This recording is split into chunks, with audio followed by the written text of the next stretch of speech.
Hey, everybody. Looks like there's a lot of people here. Hey, Buffy. Hey, Liz Tricks, Sherry Taylor. Brittany made it.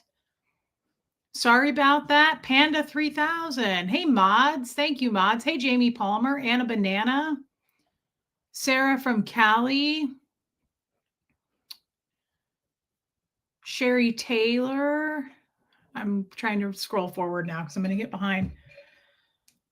Earl Gray. Welcome. Hey, Gina E.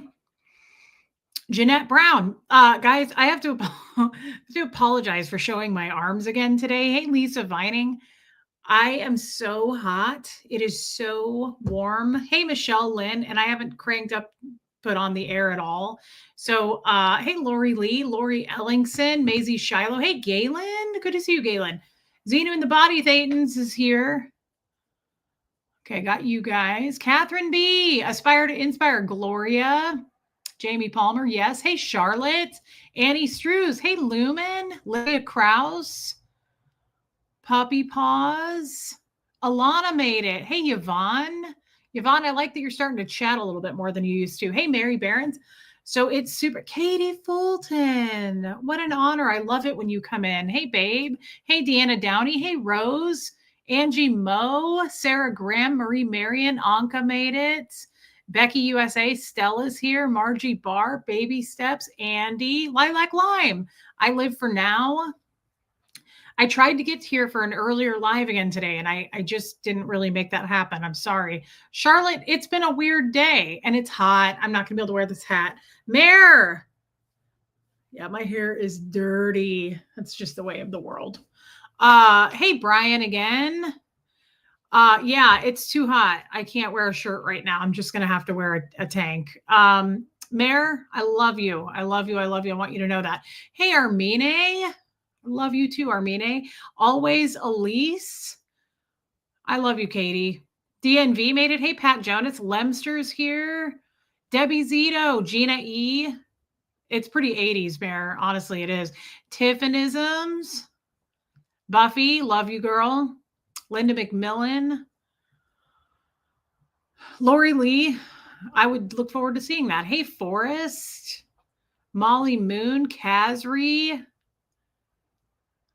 That's cute, Lisa Kelson. Hey, Renee B. That's okay, Anka. I know. I'll try to start earlier for you, Anka. Hey, Lacey Silver.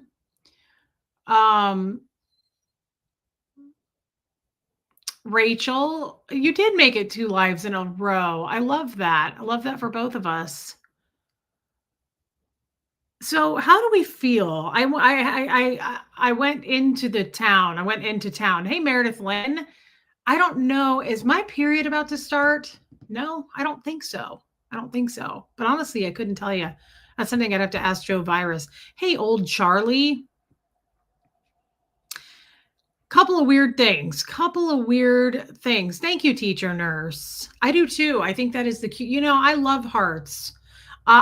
Renee B. So next weekend, we're going to do a stream at apparently Ask Angie Moe. It's like Nashville's largest flea market or the coolest flea market, or it has been forever. Some sort of an amazing flea market. We're going to do that next weekend. And Buffy, I love that, babe. I'm sorry to hear that, Helena. We're going to do that. I still would like to, without getting eaten alive, I'd like to go to a Home Depot and just test it. I just feel like hey, Carolyn Cotter, we have to put that to the test. What that guy said to do, I feel like I need to. If you're willing to go with me and do it, I think we should do it. It doesn't have to take long. We're just going to go up and down the aisles. We're just going to, it's science. And I just want to know. I want to know. So we're going to do that. And yeah, we're going to do a couple little field trips here and there. But I went out today. It's really cute. That restaurant, by the way, guys, the owner of that restaurant messaged me at like 6 o'clock in the morning this morning and said, thank you, Steph. She said she wanted me to tell you guys thank you for going over and liking her page and just being supportive. Hey, always late. Yes, Charlotte. Yes. Scooby-Doo, Jam. This is a different frame. How do we feel about it? Debbie Bam in the chat, I want to thank her. She is my optical hookup. She is an optician somewhere in the world. And I sent her the frames that Costco wouldn't do. And she hooked me up. And I wanted to tell her thank you. And I asked her if that was okay if I publicly did that. She said yes. I don't know if she's in here today, but Debbie Bam, we love you. And I thank you so much for helping me with that. Yeah, Angie Mo, that feels right to me. Hey, Dania, Music Life. Thank you for saying that. Hey, Kim is blue. So we have a couple of little outings that I think we should test out. We're going to go to the flea market. We're going to go to a Home Depot, and we're going to go to next Wednesday or Thursday. We're going to go to the little coffee shop place and support that tiny town. Yes, Katie Fulton is the lady who gave me the Baccarat Rouge. Yes. So thank you, Jeannie, right? So about today, I had to go into town. Is one coming to see your birthday? 326. Mayor, is your birthday 326? Hey, Robin Miners. I didn't tell her that. I don't show that off, Robin, but it speaks for itself, does it not? Hey, Viggy Cat.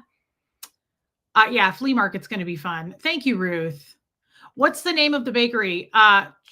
Chabby's. Her daughters, I thought it was her son. I feel bad. She said it happens all the time. Hey, Anita Card. I hope you're feeling better, babe. Hey, Libby Jackson. Her daughters are Charlie and Abby. So it's called Chabby's, and it's in Wartrace, Tennessee. It's a tiny little town. I love you, Katie Fulton. Hey, Geoplanet Jane. Good to see you, girl. Costco only does certain frames. So Casri, they're weird about putting too much heat on certain plastic frames, and they won't do it if they don't feel like doing it, which sucks. Hey, Laura Lou, they always do my frames, but there's been a couple that didn't pass. So a couple weird things happened to me today. I went to, I would love that, Mayor. I went to, had to go to Target today. And I never go to Target, but I had to go to Target. Huxley needed some bathroom stuff. And this is just a side note. This is why I say I don't know if it's my period. I don't know what it is. How do we feel about aggressive, especially, I feel like it's more to me, men. How do we feel about aggressive gum chewers? Is it just me there? I was in an aisle and this dude was with his wife, and I don't know, but I started feeling anger creep up. I was like, is this on purpose? This dude was like I guess I don't like you can tell a gum chewer, like if it's slow, that person's friendly and approachable. When they're like,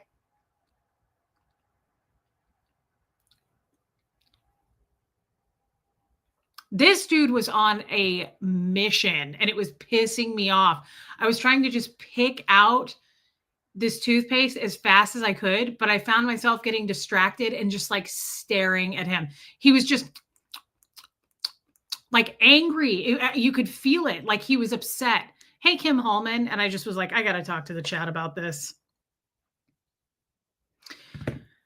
Okay. I don't even have a topic today. Hey, Amy Kimball, but that really annoyed me. And I just felt like I had to get it out there. But it's like they're angry. Like he was, hey, Jedi Mormon. It was like he was making a point. Like I feel like his whole life led up to today. And he was just like really letting out the aggression. I could be totally wrong on that. But I was like, this has to stop. One of us needs to say something. Lee Sane. Yeah, Pat from Okaboji. It was angry. It was angry chewing. It was aggressive. It was borderline violent. Okay. I felt like we were going to have a showdown. Okay. Now, speaking of showdowns, something really crazy happened to me, and I seem to attract this type of man. And I didn't say anything to him, no, but I think from now on, I think I'm just going to walk around like this. Like, I don't want to do anything to anyone. So I'm being very serious. This is the truth. This is what happened. Looking back, hey, Muffet Lou, I wish I had done different things. Okay. This is what I said yesterday, and this is true. When people are angry, I don't get angry back. I get antagonistic and sarcastic. I poke. Not probably smart to do that, especially with Kestrel, especially with Strangers. Geoplanet Jane, what perfume was I wearing? Katie Fulton's boobs, Baccarat Rouge. I probably shouldn't do this, but I doubled down and I wish I hadn't now. I'm like, ooh, that could have gotten super ugly. And it was real. Like I had a witness to it and everything. And I'm like, should I call the police? So what I said was, you call the police. I'm going to go live on my channel. That's what I said to this woman. So I'm at Costco today because, hey, Katie did it. You guys know I go to Costco every week and Huxley gives me his list of protein that he needs. So I went to get his stuff. I purchased gas. My Costco is cool because it has a, hey, Tones Freeman, it has a car wash. I've got a fancy ass Costco, you guys. Hey, Christy Kits. And at the pump, it says, would you like to purchase a car wash, Ms. Quibell? And I say, yes, I would. Yes, I would. So I purchased the car wash, go in and get the protein, come out with my receipt, get ready to go through the car wash. I have a point, I promise. This is absolutely insane what happened to me. And I'm like, why does this happen? Does this happen to other people? Like, do I just attract this kind of man? So I'm getting ready to fly into the car wash and I get to skip the line. There's 2 lines and I can skip it because I bought a car wash at the pump. Hey, Piper. And Muffet Lou. And there's a Jeep Grand Cherokee coming my way, and here's me. And then the car wash is on the other side. So I go whoop, and I cut in front of him, but it wasn't like a dangerous cutoff. I had plenty of room. I'm not a bad driver like that. I always say to people, I'm like, we're not in a hurry. Like, we don't need to fly around people. We don't need to do all that. Hey, cutesy Jay. So I felt like it was totally fine. There was plenty of room. It wasn't like an almost hit situation. This dude lays on his horn. Hey, Raymond, lays on his horn. That guy. Elizabeth, by the way, this is a roided out, muscular, tatted sleeves, hardcore. Like, dude, he's got like the giant skull sticker on the back of his Jeep. You know that guy. He's got the white Oakleys. He's got a drink. He's got a Monster. He's drinking a Monster can of, Red Bull, what have you. That guy. Okay. So I cut him off and he just goes, and he won't let off his horn. And I went like this to him. And I was like, God, dude, too much. Like, I'm hearing sensitive. I date old men. Okay. Like, that's too much. You got to slow it down. Okay. So I figure we're done. That was insane. So I go through and there's a long line to go through the car wash. So I'm in this line and I'm looking and he's sitting there. This dude is doubling down and he's sitting there and his giant arm that's all tatted is sitting outside of the car and he's going, you get bitch, screaming at me. This dude is having a meltdown. Well, at first I was like, haha, this is fun. Like, this reminds me of the good old day when we would bull bait. Okay, well, I probably shouldn't do that with people I don't know. So he's still screaming and I'm laughing and I'm doing nothing about it. But then I'm like, this is starting to get weird because he's not leaving. He wouldn't leave. This dude like put his car in park, I'm assuming, and just sat there. And he would not go anywhere. And I'm in this line. I can't back up. I can't go forward. And I'm just, hey, Brian Bolin. And I'm looking at this dude. And he's like, you fucking, he's screaming. This dude's having a meltdown. And he goes, are you fucking retarded? That's what he says to me. And I went, yes. And that made him more mad. Well, I remembered one thing that Tommy Scoville taught me. I shouldn't have done it. Tommy said, hey, Kim, if a dude is tatted up like that, he probably did time, especially if it's black and white. If it's color, he didn't do time. Well, this dude was all black and white from what I could tell. And so I'm like, oh my God, it's a crim. Well, Tommy told me you never, ever, ever call these big dudes that, with the monster drinks. Hey, Mousy, you never call them a punk or a bitch. So I was like, So he says, "You're a stupid bitch." He's screaming still. And I just leaned out of my car and I did the arm too. I was like, "See, I have a tat as well, sir." And I said, "You're a little punk ass bitch." And now I'm like, "Oh, I probably shouldn't." Okay, shit got real. I was like, "Oh my God." Like now I probably shouldn't have done that, right? Because this dude, not kidding, not kidding. This dude escalates and he goes, "I will fucking kill you," screaming in broad daylight. He goes, "I will kill you, bitch." And I was like, "Oh my God, it worked." This dude probably did time. Tommy was right. I was like, "Oh shit." And I'm stuck in this line. I can't go anywhere. I got to turn this off. I'm live. Not really. I mean, it was still hilarious. I mean, don't get me wrong, but I was like, I'm not packing, nor do I have a criminal boyfriend sitting next to me like I used to hopefully defend me. So this dude starts yelling in the middle of the day, he's going to kill me. Okay, so I start getting, it starts to create a ruckus. Yeah, Jane. And the Costco lady, the attendant, who's not my normal car wash lady, usually it's a guy named, I think his name's Phil, and it's a lady, and she couldn't care less that this guy is screaming. Like people are driving by, like doing this and looking, and I'm like, why does nobody care that this dude's literally like committing murder with his words? Hey, Iwa, and I'm still kind of laughing, but I could feel the feeling of nervousness. Like I started to I was like, he's not leaving. And I just called him a punk ass bitch. And he seems to be more upset now than he was before. He seems to be more upset from that. Um, and he was roided out. I'm going to be honest. Like, I don't know I hope this dude doesn't skip leg day, but he was beefy. He was a laundry bag full of beef on top. And I thought, oh my God. So I get closer to the lady, and this lady does not care. I start driving toward her, and she goes like this. And I'm like, what are you doing? This guy's trying to kill me. And she was like, "I need you to line up your tires." Like she didn't care. She can hear this, but she doesn't care. And we get closer, and he's still sitting there. This went on for like 4 straight minutes. And I was like, what do I do? Like, I don't know what to do.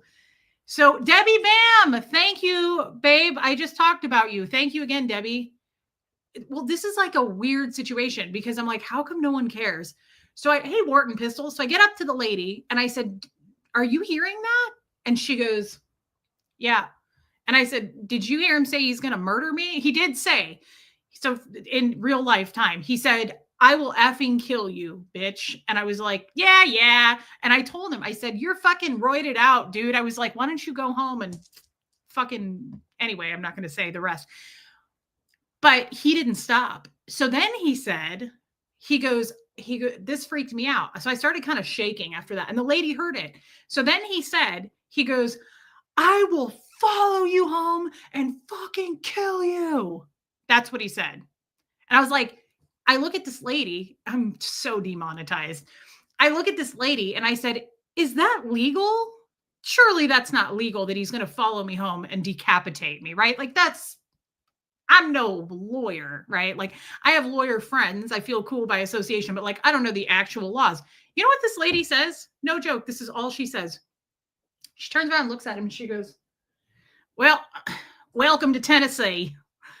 And I was like, "What are you, the mayor's wife? What are you doing? Why are you welcoming me?" Like, this dude is acting like he's going to murder me. He's literally committing. He's saying it. Like, I said, "You heard that, right?" That's it. "Welcome to Tennessee." I was like, I don't feel very welcome right now, Rachel. Okay. Not feeling. So I say to her, I get my phone out and I said, "Look, obviously I'm about to go through the car wash. I got to get this bird shit off my car." And I said, "If he's waiting for me on the other end, Rachel, hey, L, I said, would you mind?" I said, "Do you have like a little phone or something?" It's the 90s. And she goes, "Yeah." I said, "Can you call 911 if he's waiting for me?" I said, "I'm going to go live on my show."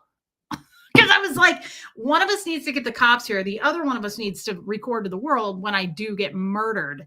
It was crazy. It was crazy. Who yells in a parking lot whilst the sun is out at a Costco? Costco's are class. Okay. Look, I could see this happening at a Sam's with all due respect.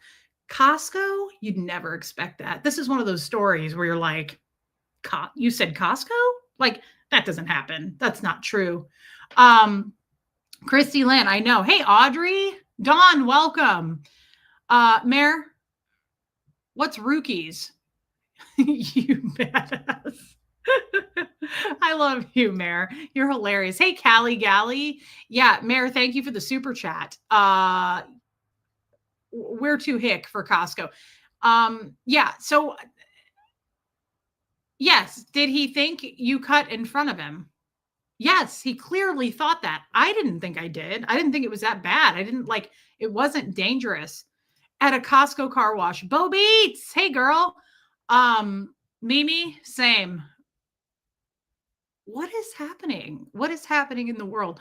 Where is a crim when you need it? But no, I'm serious. It was wild. I've had some run-ins, okay? But like I've never had someone just shout like that dude had some balls to just shout, "I will effing kill you, bitch." That was the first time.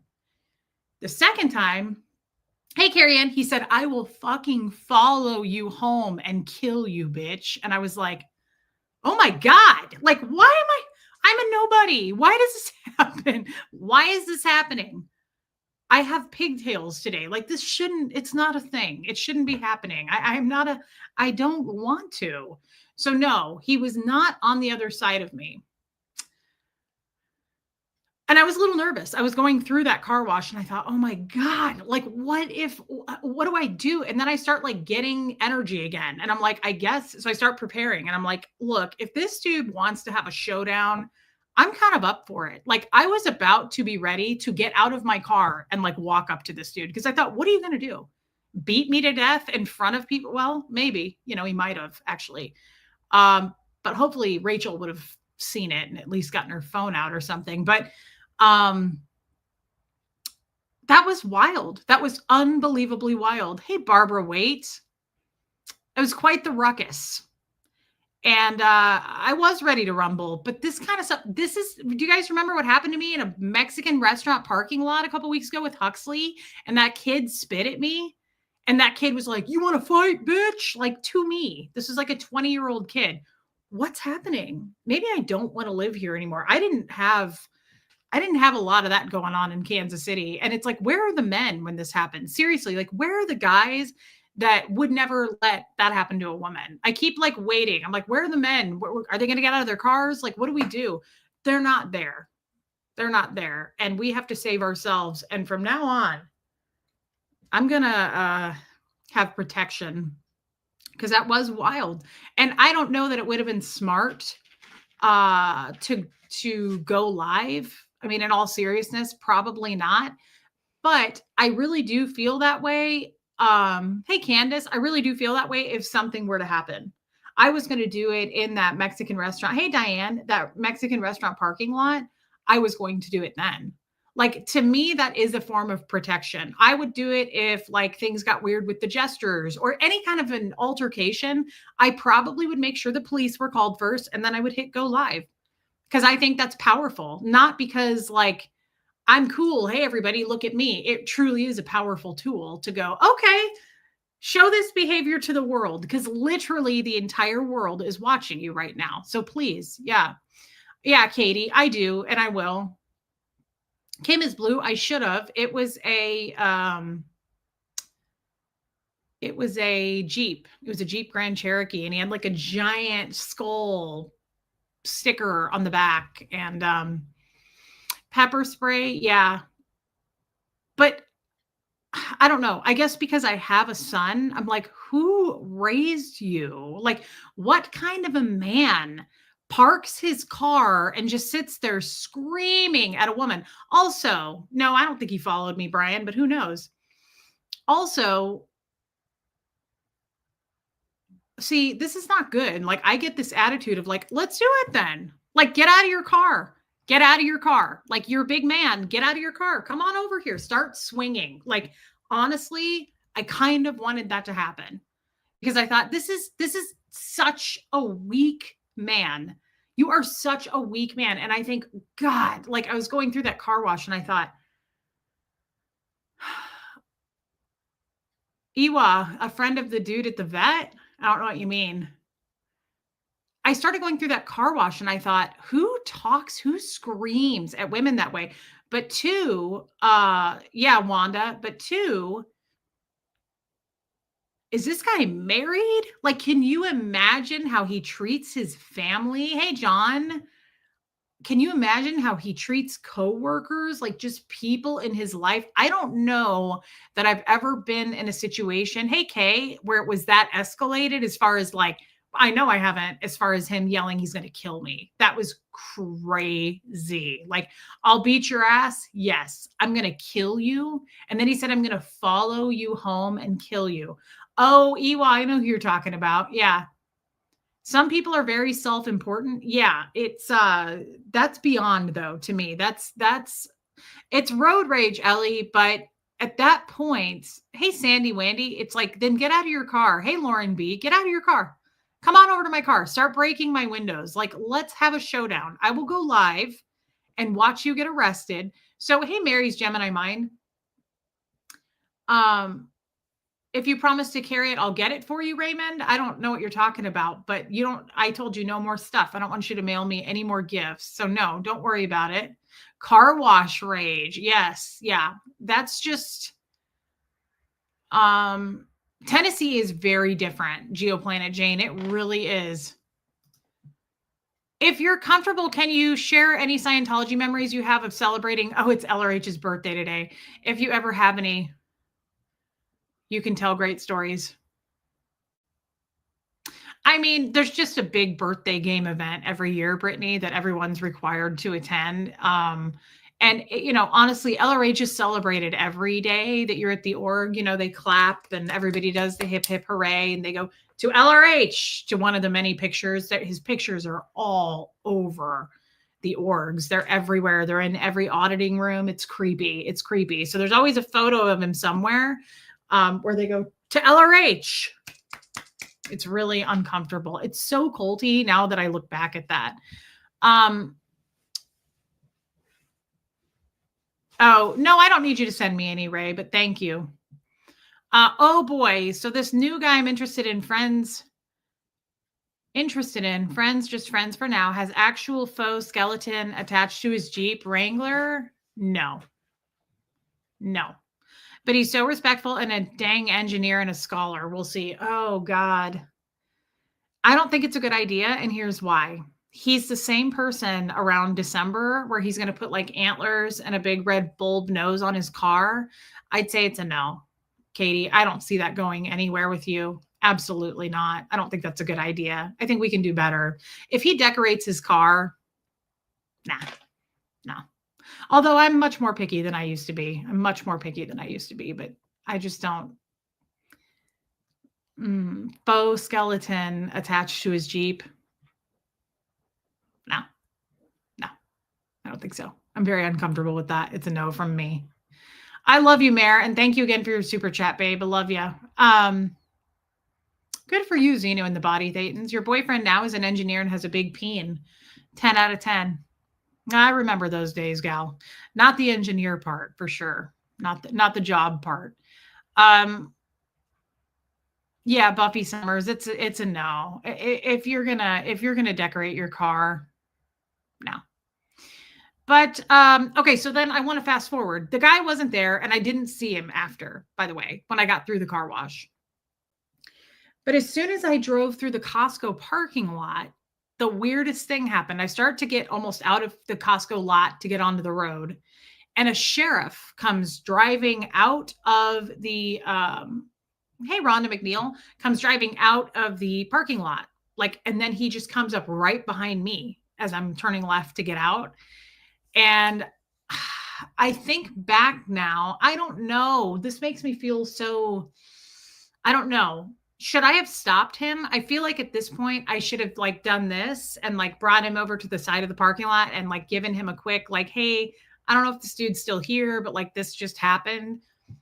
My mom was like, "You should call Costco and talk to the manager of Costco about how the attendant at the Hey Annette cruise at the car wash was." And I said, "Why would I tell on her?" And she goes, "Because she probably should be trained better in a situation like that."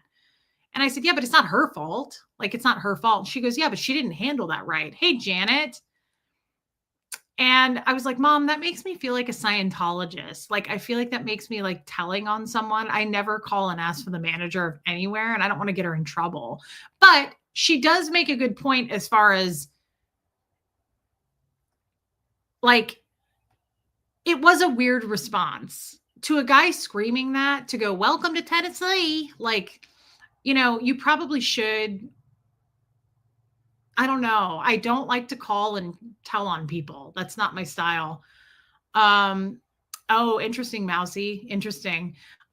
Kim is blue. The bug tussle PD doesn't give a holy shit. I'm just telling you right now. They don't care at all about anything.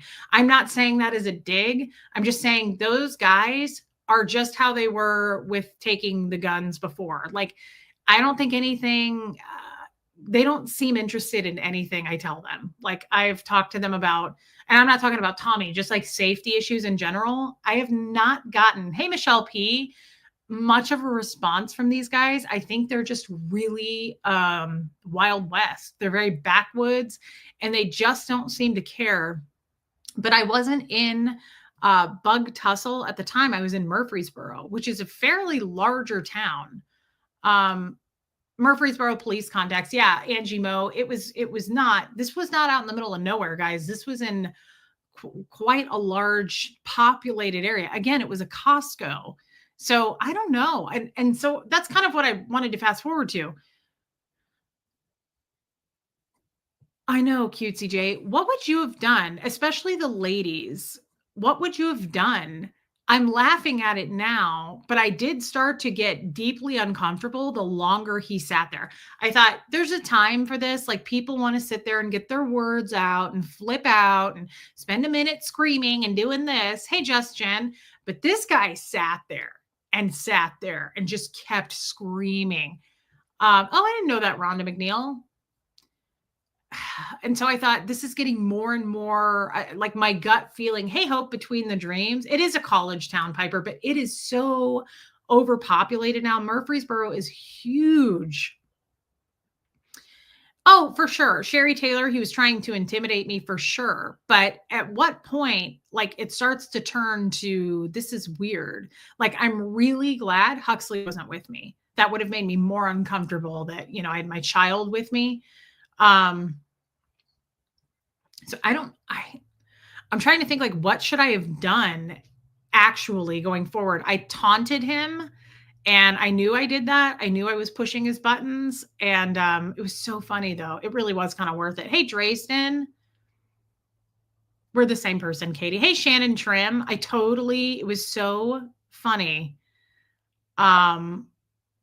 I thought, oh my God, it totally crossed my mind when I was sitting there. This dude was screaming. Tommy was like, "You don't ever call a guy a punk or a bitch." And I was like, "You punk ass bitch." And then he really flipped out. I was like, okay, Tommy was right. I should have probably not done that. I mean, it felt right at the time, but just think about it. Like, I'm so naive. I don't know if that's the right word, but I never feel like, what if that dude would have pulled out something and like gone nuts? What if he would have gotten a bat out of his car and like come over and started beating my car? That happens. People do crazy things.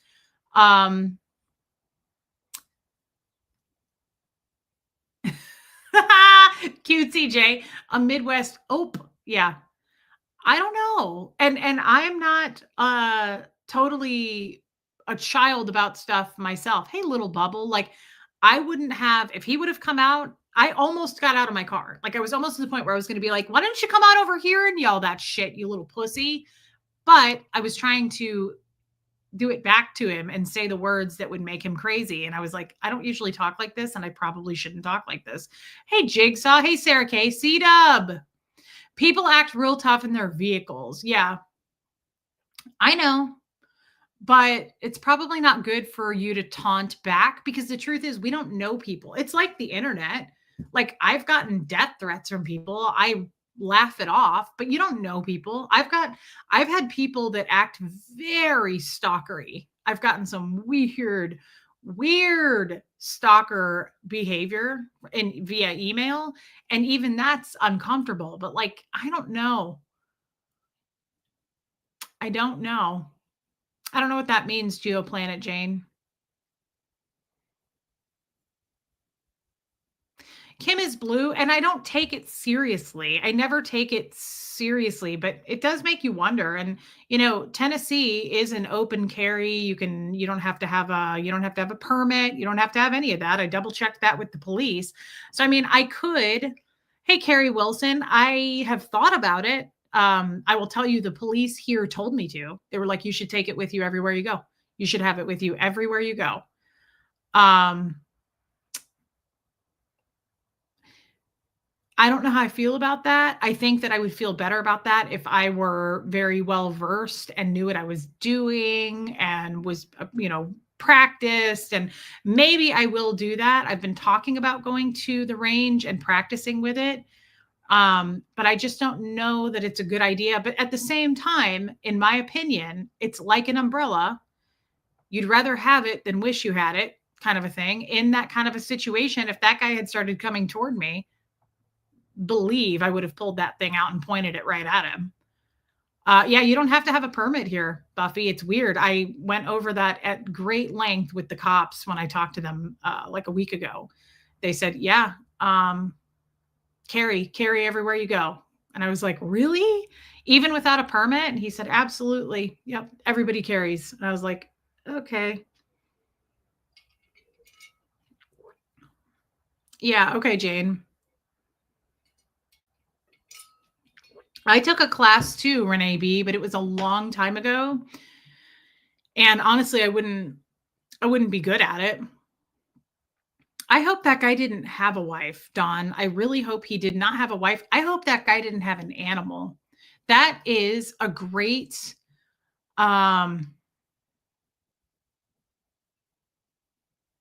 yeah, Kim L. That is, hey Denise. I don't remember. I just lost my train of thought. I said hi to Denise and I lost it.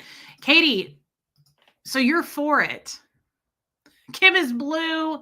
No, but I did get something at Target. I got some cute stuff that yeah, no permit needed in Tennessee. You can just walk around like Doc Holliday. It's kind of wild.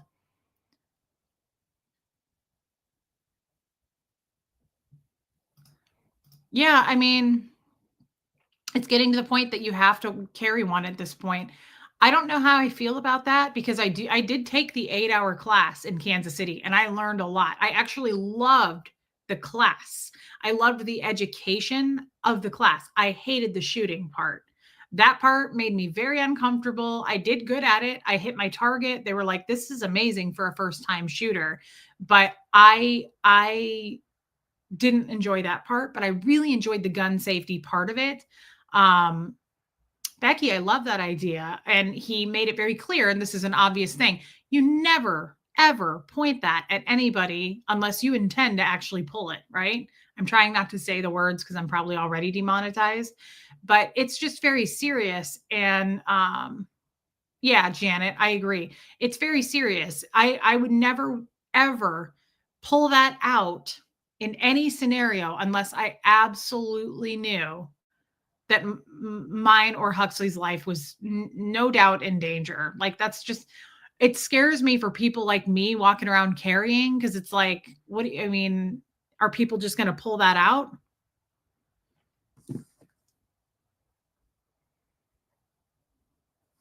I don't know. Like Janet just said, I don't think people should be carrying unless they're really know how to use it and know how to just are well practiced, things like that. I think there's other probably ways of protecting yourself that you could take with you. Um,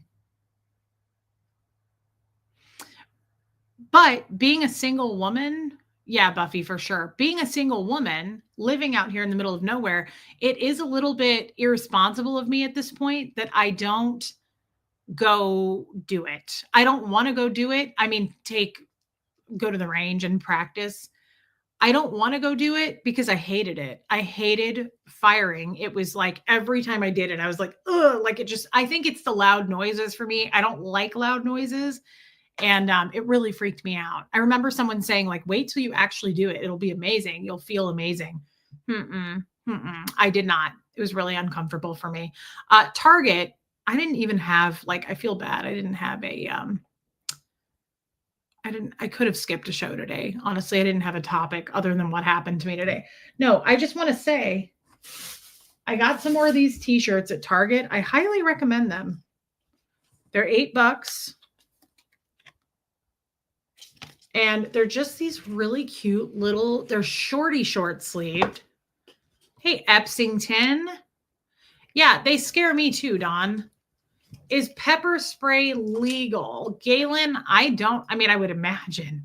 If you can walk around open carrying, I would think so. Yeah.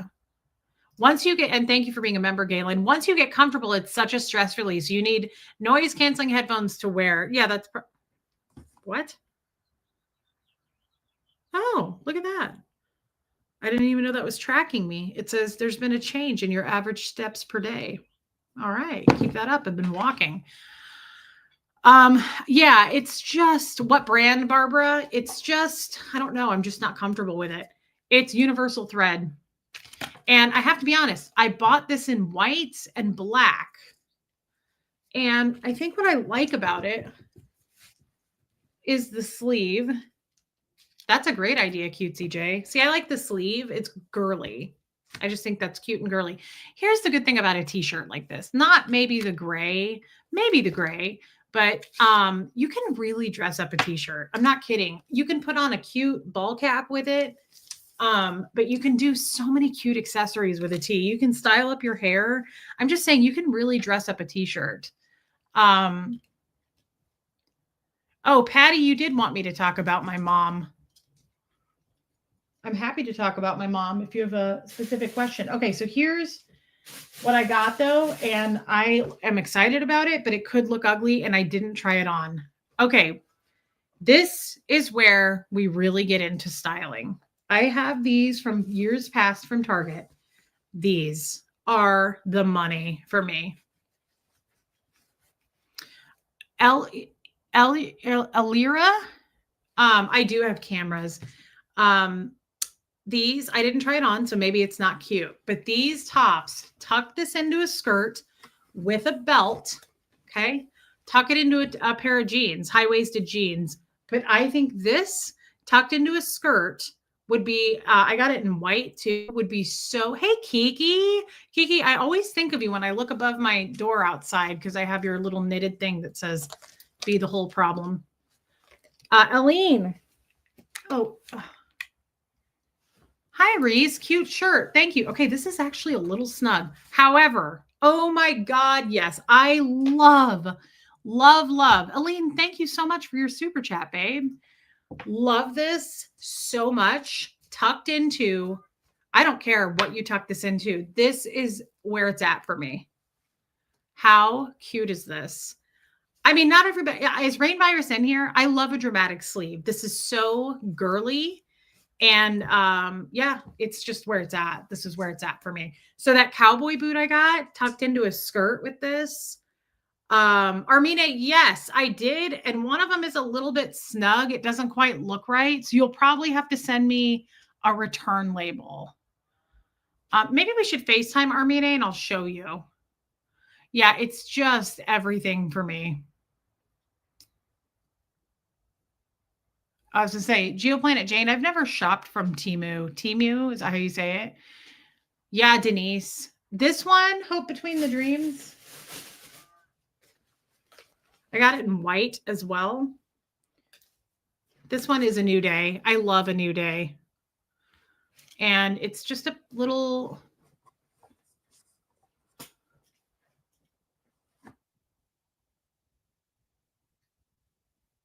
Oh, Avena Sativa. I haven't been over there. Well, it doesn't have like a name, but it's just white. It's just a white dramatic sleeve. Katie Fulton, you would like this. This is so cute though. So cute with a skirt.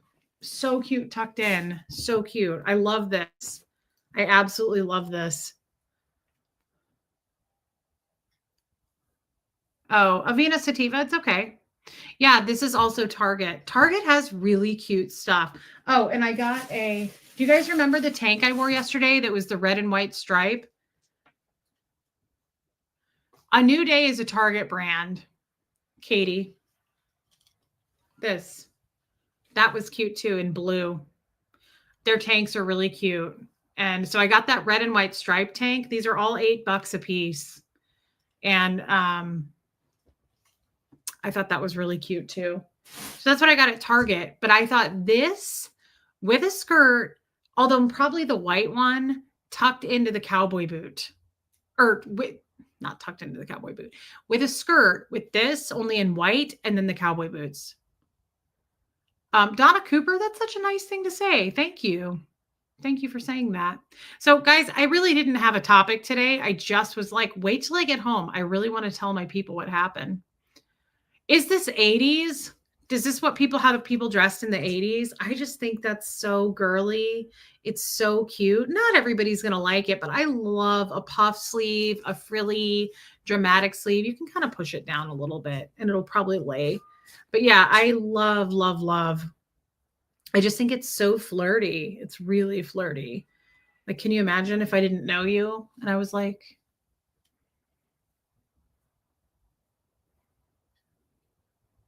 I don't have any words yet. Chaotic bleach. Oh, Patty wants to know about my mom. I'm sorry, Patty. Were your mom's parents in Scientology? How did you feel toward your mom growing up without her? Just what you want to talk about. I don't want to overstep. Patty, that's okay. Hey, Aileen. Aileen, I hope therapy's going good for you. I saw you say that you are seeing a therapist. I'm really happy for you. Yeah, Lisa Kelson, I thought that too. So were my mom's parents? No. Should I take this back off? Because I'm going to get hot. My mom's parents, I never met her father. He died before I was born. But her mother was from Italy and came over here, my grandmother, and I never really got close to her either. Probably because I didn't see her after my mom left, really, not much. And it is stretchy, Southern Charm. It's very stretchy. And it's actually kind of thick. That's what I like about the white one. Like this is, the white one is the same, but it is stretchy and it's thicker. Like the material's thick. Your bra is not going to, like that's a bright red bracelet. You can hardly see it. I like that. How did I feel toward my mom growing up without her?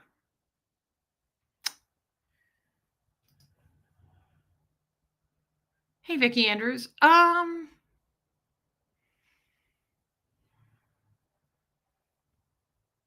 It wasn't easy.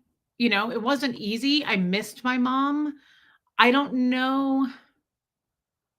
I do too, Katie. I don't nice. Aileen, I love that. I love that. I don't we just didn't have much of a relationship. Honestly, we didn't. And I didn't get to know my mom really until I was about 18. That's when I really got to know her. Um,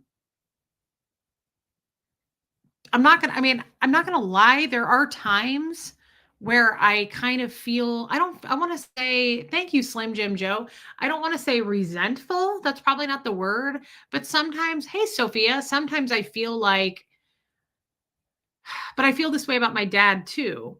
I sometimes reflect on and I go, how could hey Abigail, no, Abigail, you don't. How could things have been different? How would things have been different if my parents had stayed together? How would things have been different if I'd finished school? So I have those kind of, I don't know if you would say reflections, like reflecting on it, or it's not really regret. It's just Hey, Mags. What does that mean? Tommy man, you fucked up? Yeah, ghostwriter. I love that. Yeah. You grieve what you wish would have happened. Yeah. Pondering, cutesy J for sure. Pondering. Patty, I'm happy to answer your questions. I remember when my mom left, I really had a hard time with that. I was 6 and I remember really, really having a hard time with that. Old Charlie, he had a great girlfriend. He probably has 5 more that are great as well, though. So I don't think you need to feel too bad for Tommy. I'm sure he's surrounded by them right now. Um, Jamie Palmer, yeah, but I do remember when she left, I was really sad. My mother was maternal then. So like I remember she was the one who took care of me. She did the cooking. Hey, Justine. So when she left and he threatened my mom to kill her. She was going to try to take us. And dang, is that a flirt? Is that like a Tennessee flirt? Looking better than a cutter biscuit? What the hell is that? Hey, Heather Carr on a Sunday. Okay. I mean, I assume that's a flirt, Slim Jim Joe, and I'll take it. Thank you. I don't get flirted with anymore. And honestly, desperation is a stinky cologne, but I'll take it. So I don't know. I have mixed emotions about that now, being a mother, and I reflect on it like she did what she had to do, right? She did what she had to do, but I don't know. All I can look at it is through my eyes as far as I would never do that to my child. But that doesn't mean anything because you can't compare trauma, right? So I think about it like this: if someone were to threaten, if I were going to leave a man and the man said, if you try to take Huxley, I'll kill you, it would have been like the Costco parking lot today. I would have said, let's do that. Let's tango right here, right now. So I would have done things differently. But hey, Trish O, but I wasn't my mom at that time. I wasn't a grown woman getting abused. Like the situations can't be compared, if that makes sense. But I do sometimes wonder, I don't hold it against her, but I will wonder about it and think, like, why didn't you maybe try harder? But I think she did. I think she even told me a long time ago she tried to get, thank you, Hope Between the Dreams. She tried to get an attorney. She tried to kind of go up against him. But here's the problem, and I'll tell you this, and I don't think my mom would mind me telling you this. So Scientology is all about kind of the fair game thing. You guys know what that is. They're all about being very big and scary and threatening. That's what Scientology kind of, its core, like we're all kind of trained to that. I've talked about this at length, but you attack, right? Scientology trains us all to be attack dogs, killers. And that's why I always say when you get out of Scientology, you have to work to undo all that and be a good person. You don't come out of Scientology just treating people well. I'm proof of that. So she, I guess, tried to get an attorney, and this is so effed up. People called her, I don't know who, but people called her pretending to be police. Ellie, yeah, they do. Pretending to be police, intimidating her, threatening her, saying, if you pursue any action trying to take the kids, like you will be threat. I don't know exactly what the threat was, but pretending to be cops. Hey, Unstoppable SP. Also, people from Flag, big MAAs, Master at Arms, like top people from Flag, at least they said they were. My mom did a lot of services at Flag. My mom did way more training than anybody in our family. My mom was a trained auditor. She was clear. Like she did a lot in Scientology. Okay. people from Flag called her and said, if you try to take the kids away from Jean, you will be declared a suppressive person and then you'll never see these kids again. So it was like total bullying and scaring and intimidating the shit out of her. And she told me, she doesn't talk about that a lot, but she did tell me that story years ago, that that was another reason she didn't fight it. One, she didn't have the money to go up against him. My dad was loaded. Hey, Sassy Savage. And he kept all the money. He controlled everything like your typical abusive, controlling, intimidating man. Hey, Marissa Martin. And she was afraid. I totally understand that. I cannot, I cannot fault her. Hey, Brenda, I cannot fault my mom for being afraid to act to try to get her kids when she's got all these people saying this will happen to you and this will happen to you. I get that. I get that. And I don't know that I would have done anything different other than thank you, Mags. It's kind of you to validate it. The only thing that I probably would have done different if I were my mom. Yeah, Denise, that's true. I would have the night I was leaving, I would have taken the fucking kids. When he said, "I'll kill you if you try to take," that was her one shot to get the kids, in my opinion. After that, he kind of had us in a state of like you'll never get to come back into this house, all of that. I would have ripped those kids out of his fucking. I remember he had me, I was little. He had me kind of by his side and he was holding me back. And my sister was like holding onto his arm on the other side. And he was kind of acting like he was this protective father. Hey, Luna. And he was not. He just wanted control. That's all he wanted was control. And so she was afraid. Yeah, Dawn, she was afraid. The only thing I would have done different is I probably would have called 911 and said, I'm leaving. And this man just threatened me with my life if I take my children. I don't know. And it was the 80s. I guess it was 1990. It would have been 1990 because I was 6. So it was the early 90s. I don't know how different things were then with the police and things like that. But she was terrified. She was scared. And you know what was really sad too? And she talks about this sometimes. And I know it's a great source of pain for my mom. I wish if I could wish anything for my mom and my sister, I wish that, and anybody, any of my friends, anybody who watches me that doesn't watch me to hate me, even those people, even the people that watch me that truly have like disdain and hate me, I cannot express enough how much therapy has helped me. And there are some really painful things that my dad did to her that she, I think today would benefit so much from unpacking and a therapist giving her the right tools to deal with that. Now, I'll say at the same time, my mom is like my grandmother. They're Italian and they don't talk about their feelings and they don't really show that they're hurt or upset. I'm totally the opposite of my mom. Clearly, right? Like I know it makes my mom uncomfortable that I have a YouTube channel. Probably not so much anymore. I think she's used to it because she'll ask me more like how was your show or something like that. But my mom is, I don't know if it's an Italian thing, but it's definitely probably a boomer thing. She is like, "Hey, Holly Day, I sent you an email." Um my mom is that old school. I don't know. I don't know if it's a boomer thing because not all boomers are this way. Um hey, Rain, my mom doesn't understand like how do you talk about your life, how do you talk about everything, how do you put everything out there, your business, and tell people things, your emotions, how do you like show emotion, stoic, yes, yes, yes, yes. She's not like that.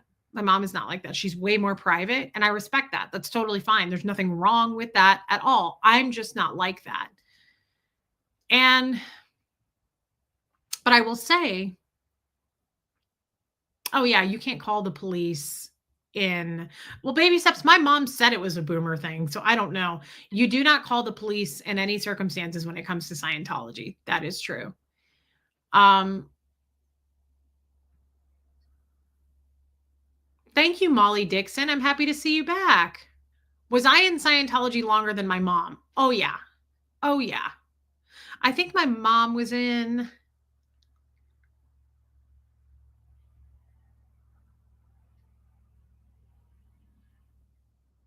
about 11 years. 11 years. Yeah. Yeah. Hey, Rogue Hedgie. Happy to see you, babe. Um, yeah, I mean, it's Geoplanet Jane. It's probably not a boomer thing. My maternal grandmother, yeah, but she was young. This is my mom's mom right here. Here, I'll turn this down so you can see it. She's really cute. She had 5 kids. My mom has 4 siblings. Yeah, thank you, Lisa in Brooklyn. Friend Tax, love you. Cute glasses, sending love to your mom. Thank you, Better Together. I love you, girl. That's really sweet. Thank you. Yeah, Rain, you need to go back and see the top that I just showed because I really think you would like it. Care Bear Share, welcome. Yeah, she was very pretty. She was very pretty. She had really good Italian skin. My dad did get my mother into Scientology. Yep. Well, I was going to say this. Thank you, Brigida. I will say this. Hey, Tammy Kennelly. Okay, Sassy, I knew you did. I'll get to it. I promise. I didn't get to know much of my grandparents. I never met either one of my grandfathers. Hey, Tony's Hooter. Thinking about you today, Tony. Thank you, Patty Hartman. Hey, Joe, I did not get to know my grandfathers. They were both dead before I was born. But I was going to say this. The other shitty thing my dad did to my mom, and she's still, no, my grandmother, no, neither one of my grandmothers were in Scientology. No way. My mom still really struggles with this. My mom, her mother, I can't speak to too much of this because honestly, I will get it messed up and I don't know for sure. But her mother was an amazing seamstress, obviously, right? She had 5 kids. I think she like sewed all of their stuff. And thank you, Luna. And interesting, Unstoppable SP. Thanks for sharing that.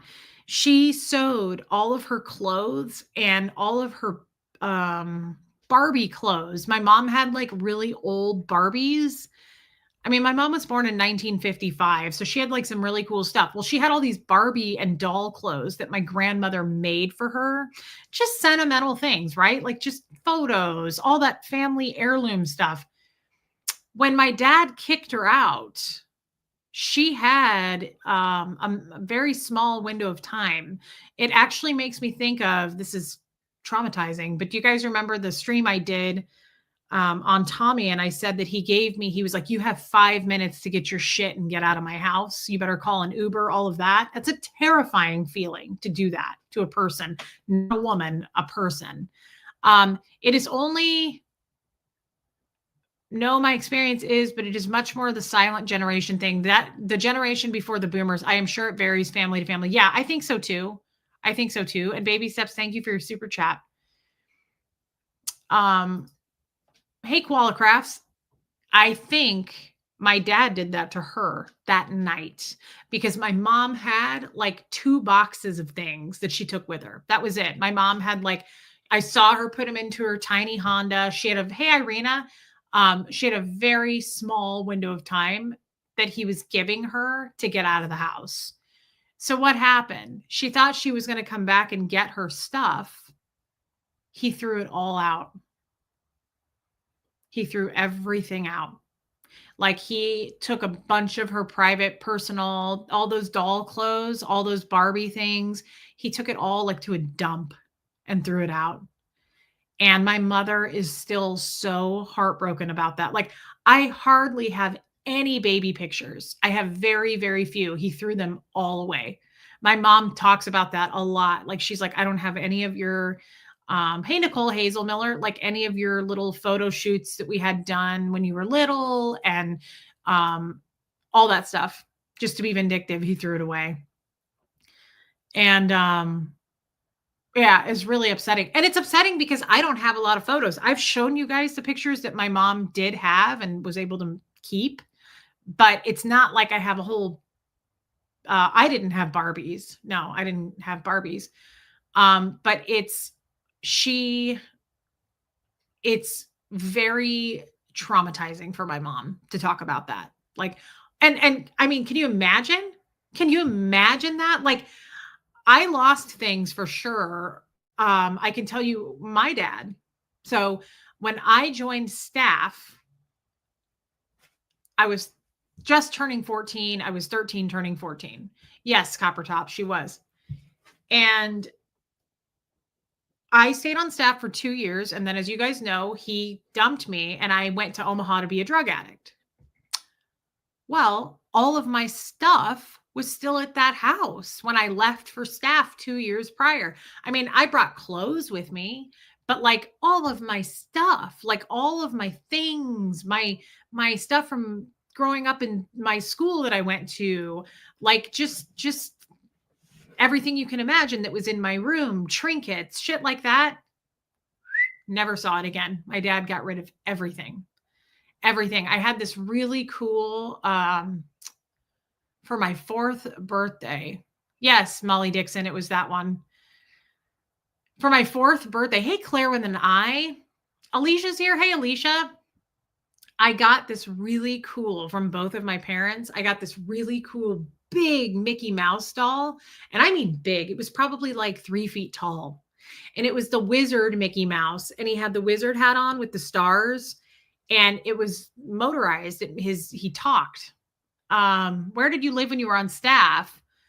No, I lived in Omaha. So I moved down to Kansas City on staff. I lived with Liz and Alex Carr. I lived in their upstairs of their house. I didn't have any aunts or uncles with my dad. I had an uncle, his brother, and he absolutely hated him. Never, ever really got to get anywhere near him. They hated each other, both Scientologists, which is weird. Hey, Kara, Patrick. And he had a sister, but she died. So no, there was no family there.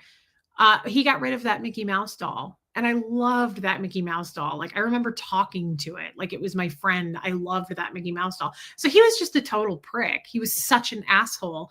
And he got rid of everything. He got rid of everything. And so honestly, when my mom brings it up, that's the most painful thing for her, I think, besides losing her kids and being threatened, right? But can you imagine like all of your things? He really did damage her. Yeah, he really did. He really did. And it was rough. It was rough. And I still think about, he lives here. My dad does, right?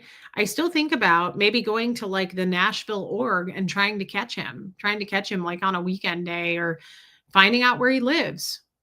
Copper Top. So she didn't get to see us much. I would say I saw my mom when she left when I was 6.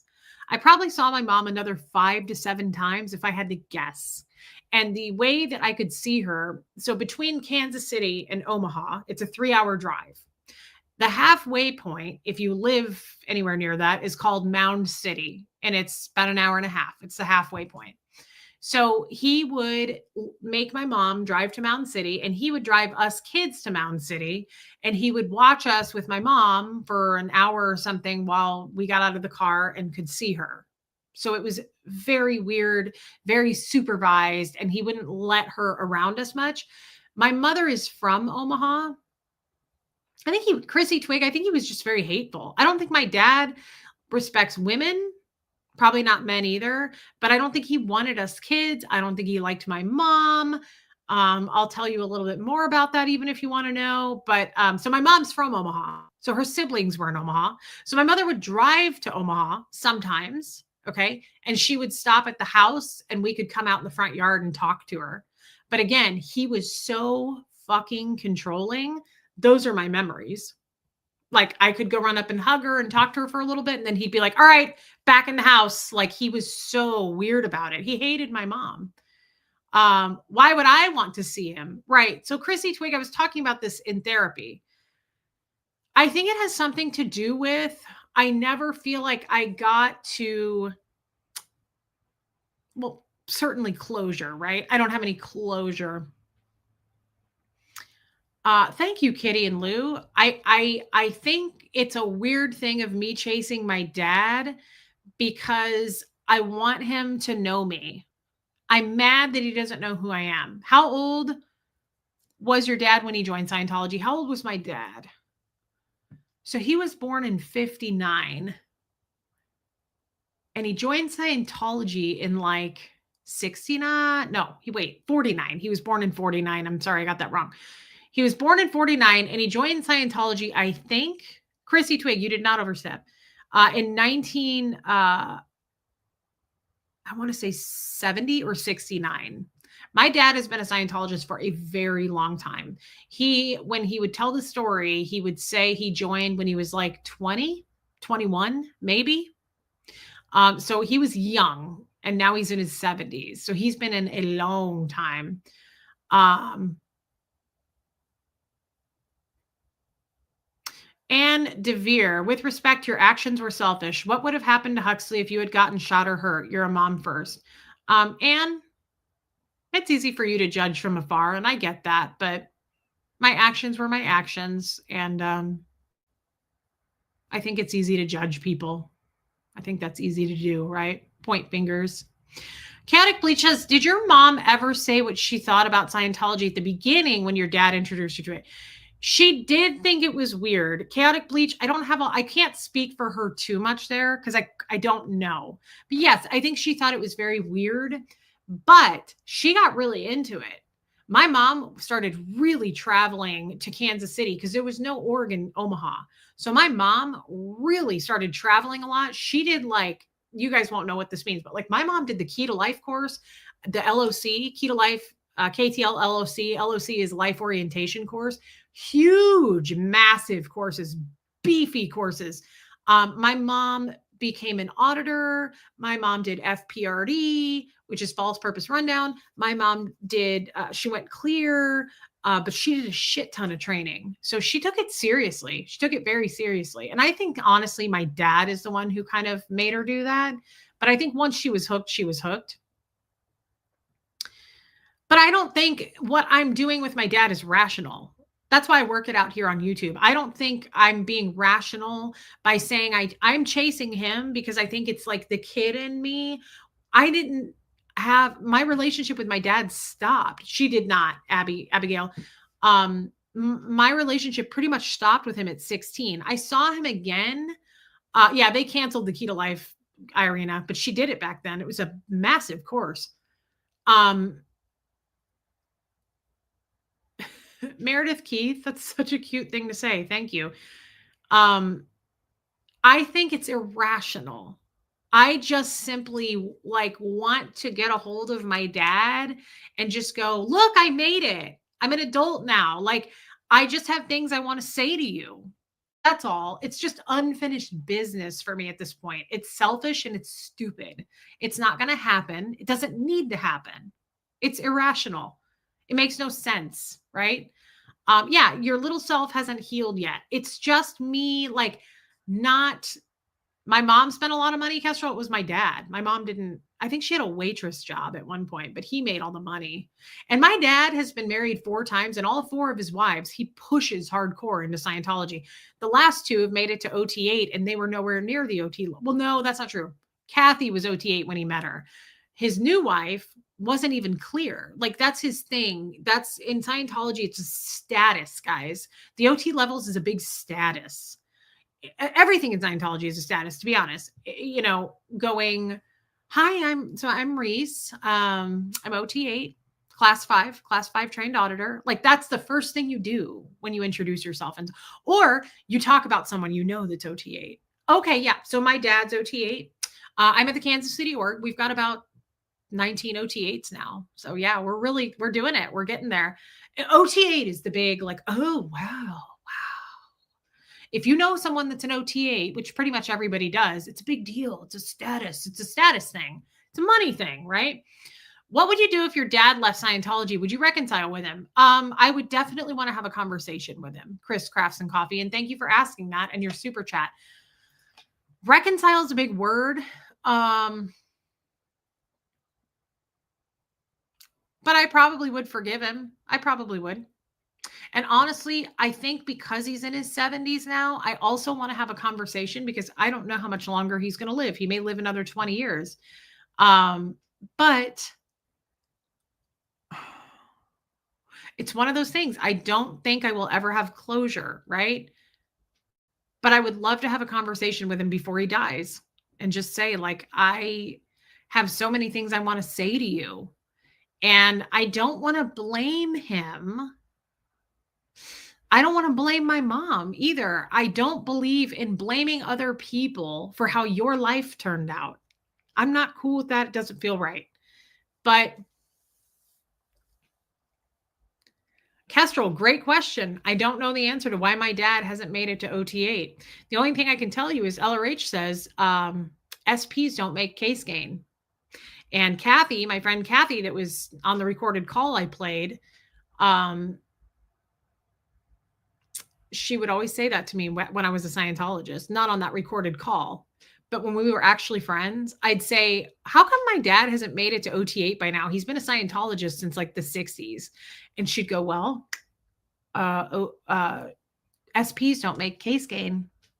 She was implying that my dad was an SP. Case gain is bettering your, it's getting better. So if you do a course and you go to a test to the course and they go, did you get the results of this course? Would you like others to have the same results of this course? That's case gain. When you come out of session and you're like, wow, things are so much clearer now. I went exterior and I want to help mankind and let me give you $100,000 toward the Way to Happiness Foundation. That's case gain. SPs, LRH says, cannot make case gain. They never can get better. There's no solution to better an SP. Now, that's also contradicting because LRH says there is tech. He wrote tech policy to handle SPs even. But he says we will handle them once we've cleared planet Earth. We're not dealing with SPs. We don't want to help SPs. We will deal with them when the actual people who want help will get help first. It's so weird. It's so contradicting. But I will say, oh, thank you, Snooshy. I will say that my dad, so I actually thought about her the other day. March 6th was her birthday. I have a half sister, and I talk about her sometimes. She's the one that I did drugs with. She's 12 years older than me. And so how old would she be? 52. She just turned 52 on March 6th. My sister texted me and said, today is Sam's birthday. And I said, I know, I was thinking about her. And she said, I'm going to send her a message and tell her happy birthday. We don't talk to her. But this is quite sad. And I guess I'll share this story to the best of my knowledge. But boy, we didn't expect to go here today, did we? It's good. We need to do this stuff. Hey, Marlugo. Sam was, let's see. She must have been 5. I think she was around 5, somewhere around there. Maybe a little younger, maybe a little bit older. Oh, for sure, Marissa Martin. Thank you for talking about Scientology. I learned so much from you. I messaged you because I bought some Billy stuff after. Yeah, I do too, Patty Hartman. I do too, girl. Especially the shave bar. I love that thing. Sam was somewhere around the age of 5. I can't give you an exact age when my mother and my father got together. Okay. So my dad was married before my mom to Sam's mom. Okay. I don't think so, Irina. I really don't think so because my father was extremely anti-gay. My dad hated gay people. So I kind of doubt that. Thank you, Muffet Lou. He did the same thing. And this is really sad. This is quite sad what I'm about to tell you. He did the same thing to Sam's mother that he did to my mother with that child. So Sam's mother divorced my dad, and he said, I'm keeping Sam. You don't get to keep her. Horrific, traumatic, okay? Because Sam was very attached to her mom. I obviously wasn't alive yet, but this is what I've been told. Sam and I were very close growing up. For me, I was close to Sam. Sam really liked me. And so she moved. Her mother moved far away. I think she moved to Arizona from Nebraska and didn't have much to do with Sam after that. Like I don't know. Now I can't answer why. I don't know if because he kept her away, or I don't know if it's because she just stayed away. Like I don't know the answers to that. But my mom said when she met my dad, one of the reasons she married my dad, she said she didn't even really like him. He was such a dick. But my mom said one of the reasons that she stayed was because she felt so sorry for Sam. He was so mean to her. And I know this, I can attest to that once I was alive and have memories. He was so mean to Sam, and he was so mean to Brianna, my full blood sister. He was very mean, very judgmental, very harsh. He was with me too, but I was the baby, and I kind of feel like I got treated a little bit nicer. Those are my memories that I feel like I got it a little less harsh than my sisters did. And that's horrible. That's horrible. And I just remember, this makes me sad. See, these are things I haven't thought about in a long time. I remember Sam clinging to me, like I think Sam probably had the same neediness, abandonment issues that I have today, because it showed. Like once I was born, well, she loved both of us. I mean, Sam loved me and Brianna, but we were 12 years apart. So I was like, I think something that she really wanted to care for. And it was sad. And Sam was rough. I don't know. That's a great question. Do you think he would have treated a son like that? Chaotic bleach. That's a great question. I kind of doubt it, but I actually think he would have because he just hated his own kids. Once he married other women with children our ages, he was super dad to those kids. Super dad. He's still super dad to his stepchildren, to the woman he's not even married to anymore. He moved to Tennessee.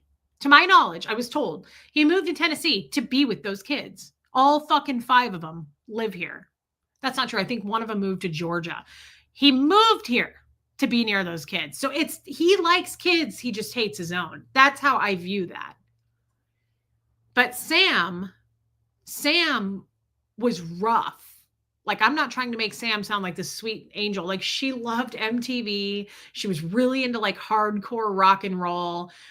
She like spiked her hair. Like, she reminded me of like a Joan Jett type, like amazing, but she was very rebellious and very like, she cussed a lot. She smoked at a very young age. Like, but it's weird because as rough and tough as she acted, she was so caring to me. Like Sam was very protective of me. Almost like, no, she wasn't goth. No, I don't think goth was even a thing then. Are the stepkids Scientologists? You better fucking believe it, Sassy Savage. Every one of them. Big time Scientologists. Couple of them are on staff at the Nashville org. So yes, he's proud of that. But Sam, no, she was not goth. She had like 10 piercings in her ears. She dated, grunge. I would say she was kind of grunge. She wore like band t-shirts and high top sneakers. I mean, it was like the 80s, right? 90s. But she didn't take any shit. Sam was hardcore and punk, very punk. Yeah, Luna. Very cool. She had cool style. But she had no guidance. Sam had no direction. And so she got boyfriends at very, very young age. He never got her into Scientology. I remember Sam went to college for cosmetology. Like she got her license to cut hair, but she never used it. She was a waitress. She was a waitress at Perkins forever. Like, I think she worked there for like 17 years. But I don't think so, Shell. No, Sam doesn't have a family, and my dad hated Sam. And so my mom said she stayed because of how poorly he treated her. He barely treated her like anything. He neglected the shit out of her, kind of like he did me. Like she was a nuisance. He didn't take care of her. She took care of herself, kind of like I did. And but when he talked to her, he was very mean to her. She said, like, even as a 5-year-old child, he was very harsh with her. And so my mom married him and helped raise Sam, but Sam kind of did her own thing. His fourth wife does not have kids. She has nieces, and they spoil the shit out of those girls. But Sam took me places. Sam was just very protective of me, and it's sad. It's sad what happened to Sam. Sam started sleeping with guys at a very young age, and Sam became a drug addict at a very young age. I think, hey, Kevin Conklin, I think Sam started doing meth like around 15, and cocaine and crack and anything. Hey, Joel Sachs, that she could get her hands on. And my dad just all the time would say about Sam, because Kim is Blue, I have an idea.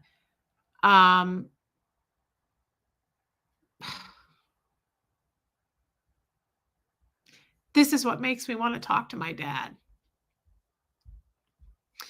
Because he would say, like, she would come and go. She would come and go. And he would say, like, she's such a fucking DB. Like, he would say that to me all the time about Sam, a degraded being. She's such a degraded being. She's such a fucking lowlife. She's such a DB. He was never kind to Sam. He was never nice to Sam. And he would just tear her down. And he'd be like, you're such a fucking disappointment. What a disappointment. And I look back on that now.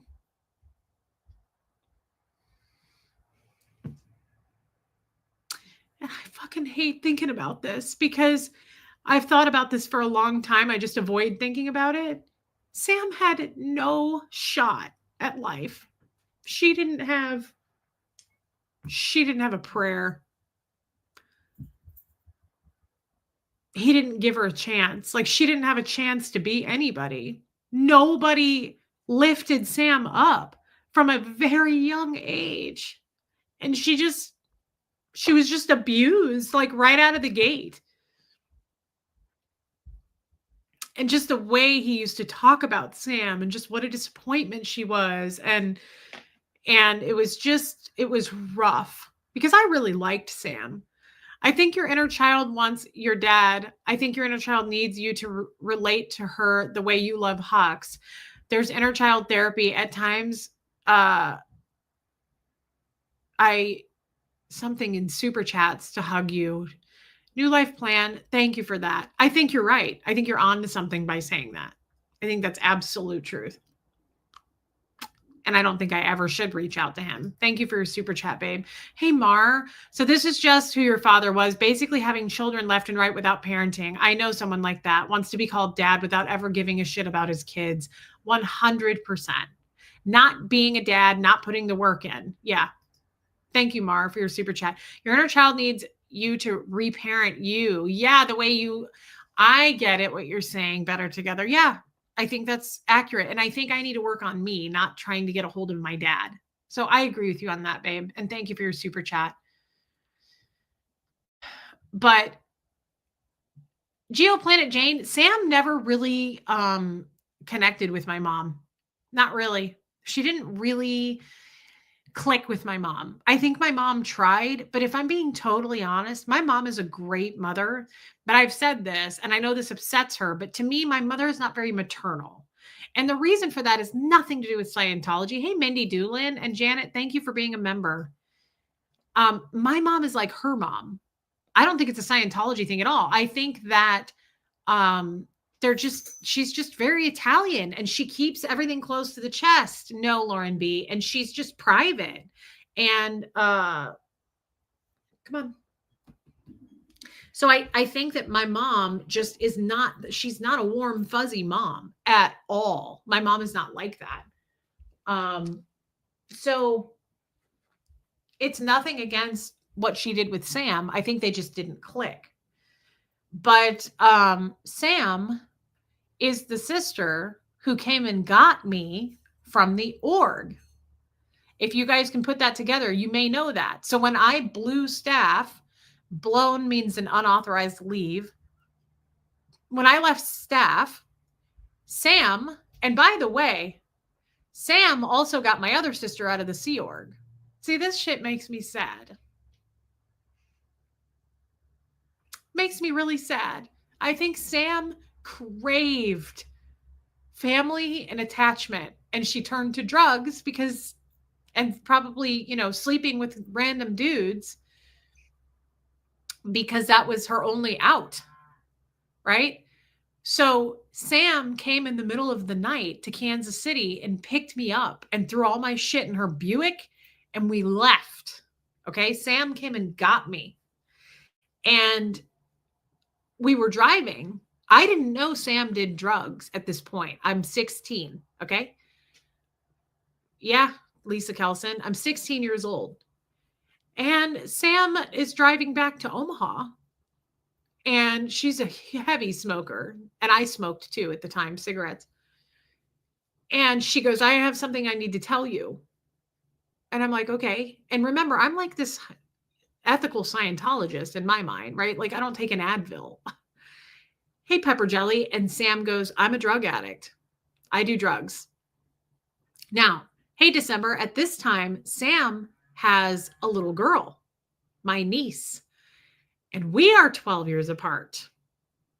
Okay. So my niece is, if I'm 16, she's 4. So she says, I'm a heavy drug addict. And I go, oh, shit. Okay. And so hey, Antonia Wyatt. So I'm in this car going back with Sam. I got no other options, right? Nobody's coming to save me but Sam. And she says, I'm a heavy drug addict. And she goes, but you will never touch drugs. You will never see drugs. You will not ever do drugs. And I said, you're damn right I won't. I said, why are you a drug addict? Like, no, this sucks. And she goes, it doesn't matter. You'll never do it. And I'm like, you're right. I won't. And I don't even want to be around it. But Sam is a lot like my dad, personality wise. She's extremely aggressive. Sam has always been that way. And so now that I'm not a little girl anymore, she's not as sweet to me as she used to be. Sam is very, you'll do what I say. She's always kind of been like that. So I'm in Omaha with her, and I don't know how long went by, a couple of weeks. And I'll never forget this. I will never forget the room I was in her apartment. I'm sitting in a chair. It was evening. My niece had gone to bed, Megan, and it was the 3 of us living in this apartment, right? And she comes up to me, and I'm sitting in a chair, and she comes up with this piece of foil, a strip of foil that's kind of shaped like this, long, skinny strip. And she had taken a pen apart, like a straw, and she put these white, cream colored, like rocks, powdery shit on the foil. And she goes, okay. She goes, you're going to end up doing drugs anyway. So I want you to do them with me. I don't want to find out you did it with somebody else. And I said, no, absolutely not. I said, I am not doing this shit. I don't do drugs. And again, Sam's very forceful. And she goes, suck when you see smoke. And she hands me the thing. And I said, absolutely not. Oh, yeah, trigger warning. Thank you, Yadira. And guys, I won't go into this too much. And I'm sorry if this offends people. I'm sorry, Luna. I said, absolutely not. And she goes, I'm not asking. Suck when you see smoke. And I did it. And I will never forget the feeling. God, there's so much cat hair in my mustache. Yes, Abigail. Been having an idea that was Sam in these stories. I just never asked. Interesting, Mar Lugo. And you can always ask me anything, Mar. Thank you for your super chat. I agree, Luna. So I'll never forget the feeling. It was instant for me. I immediately felt amazing. Amazing. Like, no, I don't, Sassy. And I felt my confidence shot through the roof. Like I just felt so different. I was like, this is the best I've ever felt in my life. So 2 years went on of me doing that. I did that for 2 years with her. And we had random men coming in and out of the apartment. She was, thank you, Jin Jin. She was sleeping with different guys to get the drugs, things like that. Not my place to ask, my place to just listen. Well, Mar, just know you're a close friend of mine and you can ask me anything, but I appreciate that, babe. And thank you for being a member. It was instant for me, Geoplanet Jane. I had never felt better. I lost a ton of weight. Like I was skinny, but then I started like picking. I was a real picker with tweezers and like I started getting scabs everywhere. And it was amazing. It was amazing. And 2 years went by and I literally woke up at Sam's friend Sherry's house. And that was the problem is I would do that. Probably not, Abigail, and I'll explain why. I would do that and I would stay up for, oh, I have had 7 root canals, Jane. Yeah, my teeth got bad. I would do drugs and I would do it repeatedly, consistently, where I would stay up for 2 or 3 weeks at a time, easily. Like I was just constantly awake. But what would happen is you'd crash, right? Like you really crash when you finally go down. They would take, Sam and her friends would take, what are those called? Bars. They were called them bars. Xanax bars to come down. I never did that. I just stuck straight to crashing when I crashed. But the thing is, whenever I would crash, I would wake up and not know, like, I don't know how long I was asleep.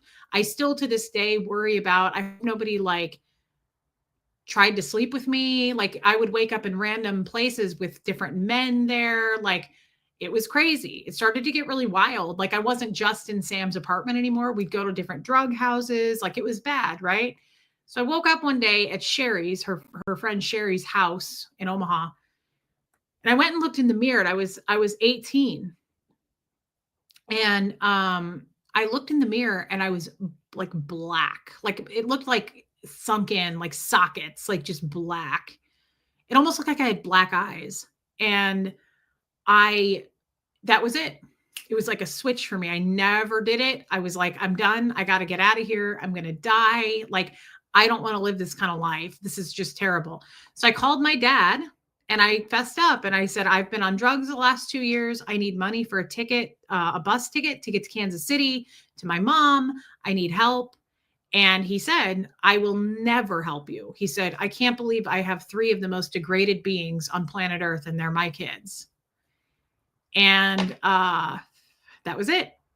So I got the bus ticket. I had a job. I was a hostess at a restaurant. I got the bus ticket and I went to Kansas City. And I told my mom. My mom was it was hard to detox, abundantly empowered. Yeah, it was really hard to detox from that. I wanted to keep doing it, but I absolutely knew I was done. Like it was hard because the withdrawals and like, even when I got to Kansas City, I was like, I wonder if there's someone here that I could buy some from just to get by a little bit to like taper off.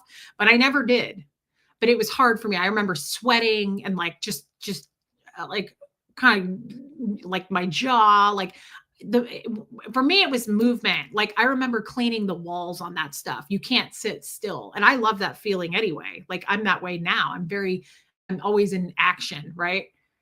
So I came here, I got a job, and my mom was in a really abusive marriage. The guy was threatening to kill her. It got really bad. I called 911 one night when he hit her. I had to go to court and testify. Like it was a mess. I got a job. I started giving my mom my paychecks, and she got a divorce. She had a job too, of course. And we moved out and we got an apartment and it was wonderful. And I told my mom that I was a drug addict. She had no idea, right? And that was it. Like, I slowly got better. I made friends. I was doing good. I was a dental assistant at a job. About, I want to say like a year later, it might have even been less. It might have been a little more. I can't, like, I'm not sure, but I feel like I was around 19. So probably about a year later. And Abigail, this is to answer your question. My mom and I lived in this tiny apartment. Everybody's in Omaha. Our family is in Omaha. I'm from Omaha. My mom's from Omaha.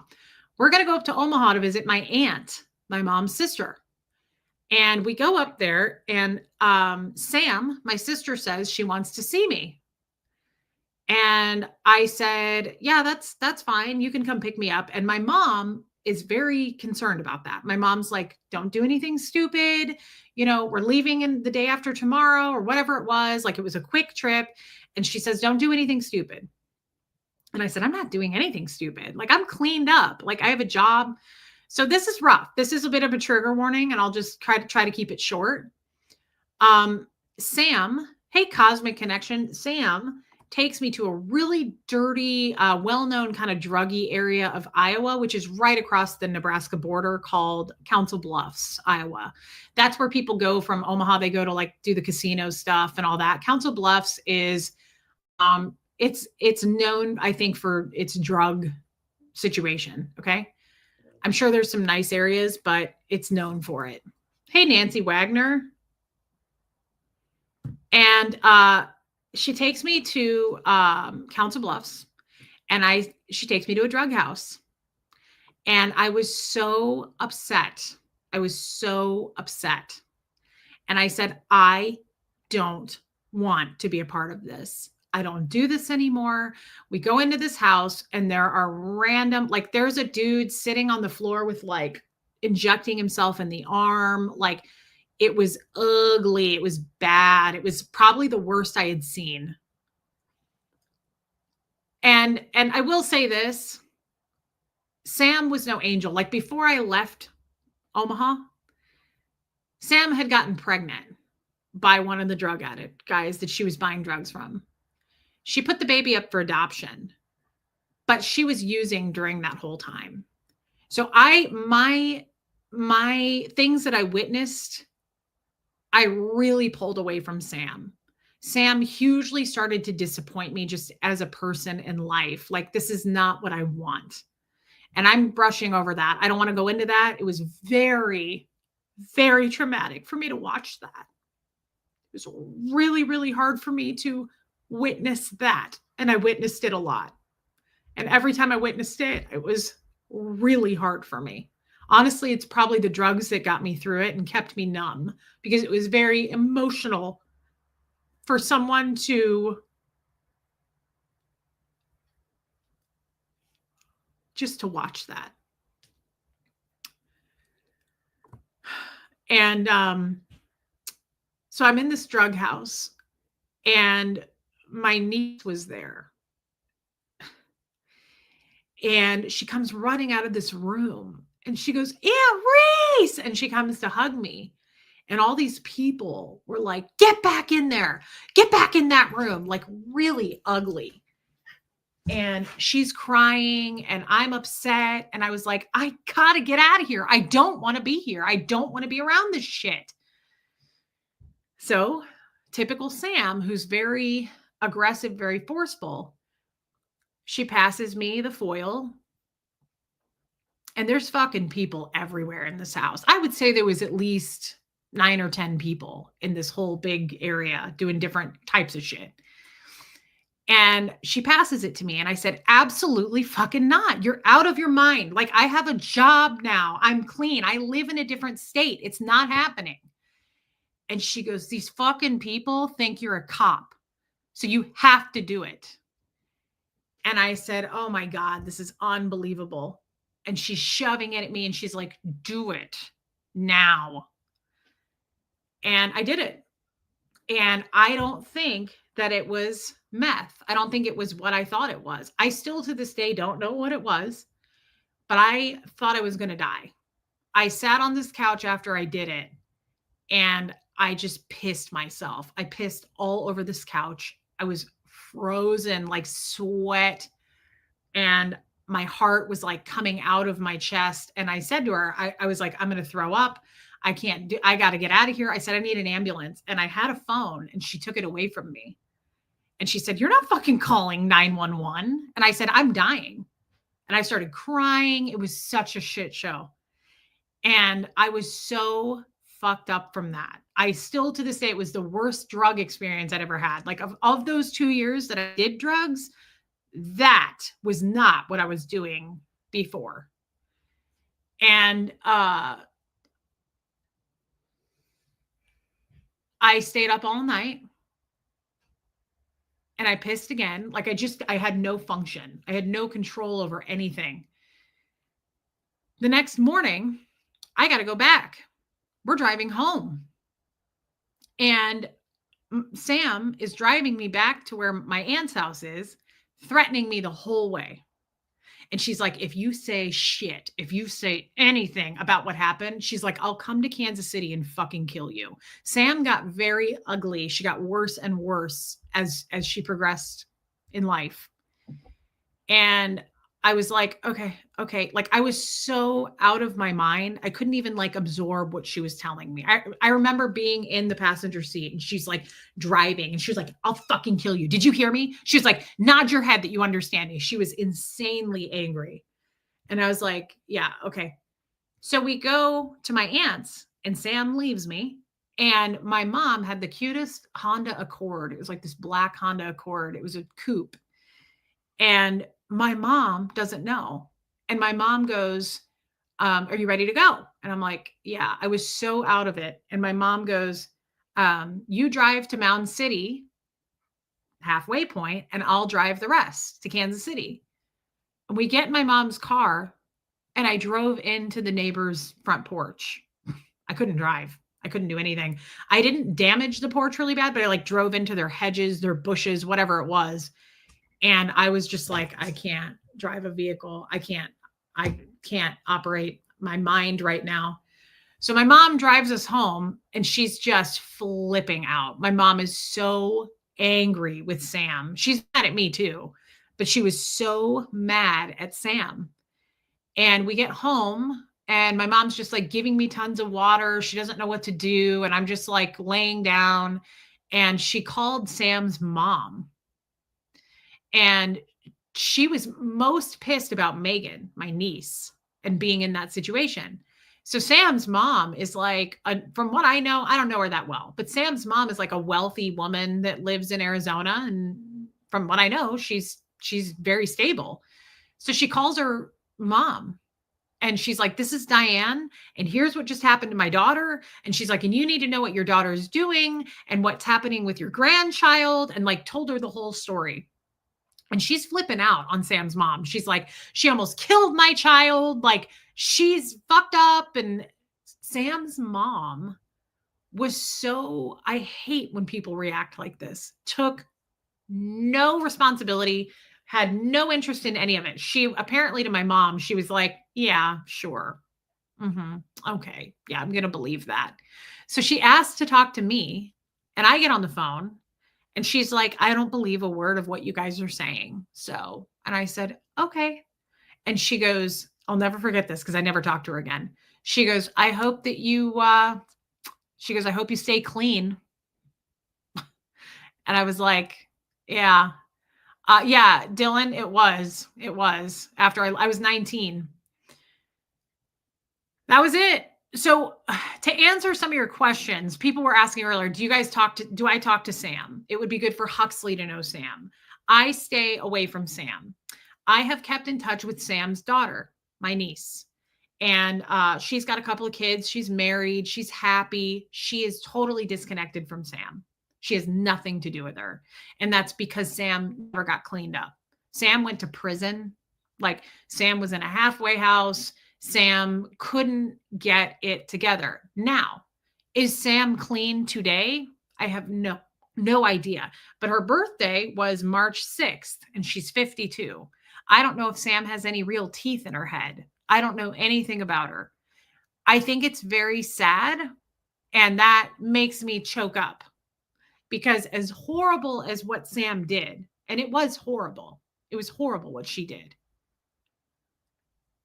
I have a hard time with that. I really struggle with that because Sam never had a chance at life. She didn't have a chance. Like, I don't know if we really get that. Her mother left and my father took over when she was like 2 or 3, and he just abused her and abused her. And she couldn't she couldn't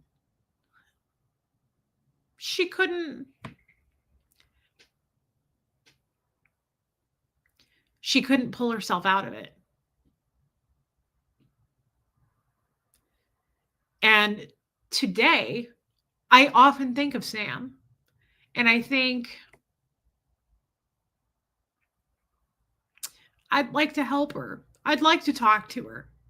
But I'm very weary of that because I don't want to thank you, Pam Ingham. I don't want to bring that into my life if she's a drug addict, if she's a thief. Hey, Cheryl Roberts, like, I don't want my kid around that. I can't trust that.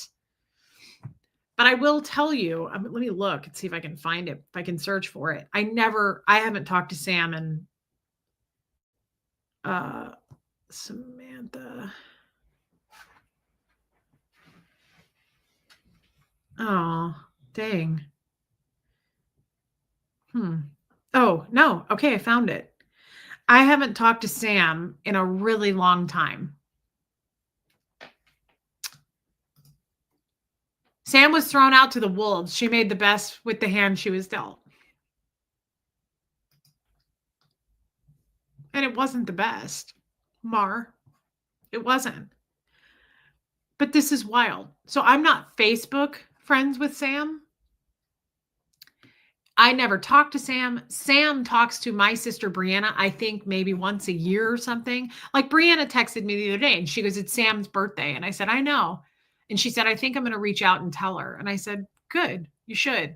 I didn't go through what I went through. Brianna didn't go through. She didn't have the same experience. And I'm very, very cautious of Sam. But on May 3rd, 2023, Sam messaged me on Facebook and she sent me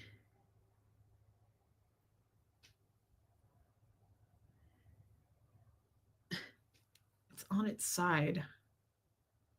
I'm embarrassed to show this. She sent me a photo of her with Megan, my niece, when Megan was probably 2, and me.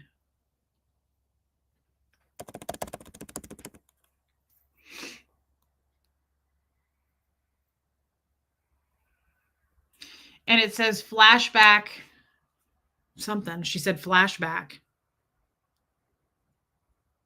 And I have some pictures of Sam, but I was shocked. I was shocked that she just messaged me out of the blue, and I've never heard from her again.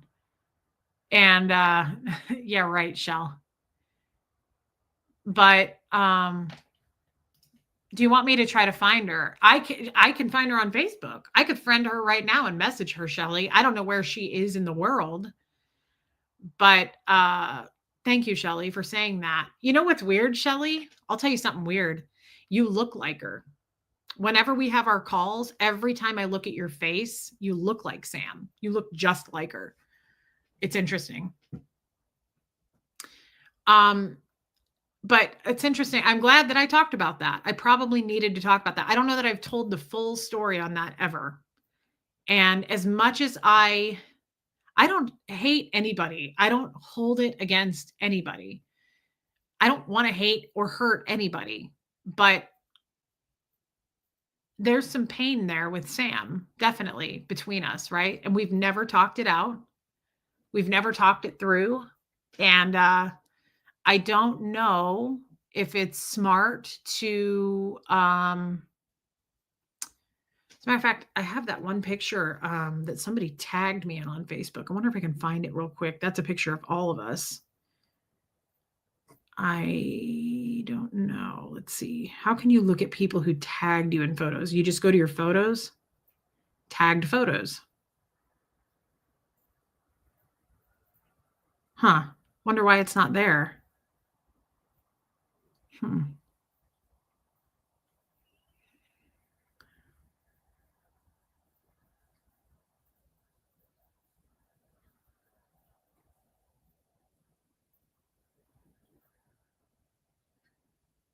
One more sec. If I can't find it, then oh well. Hmm. I'd have to really look through my pictures, and I don't want to waste your guys' time. There's a picture of me and my dad and Sam and Brianna, and I think my dad is holding Megan. I don't know. I was looking on this lady's Facebook that I think she tagged me in.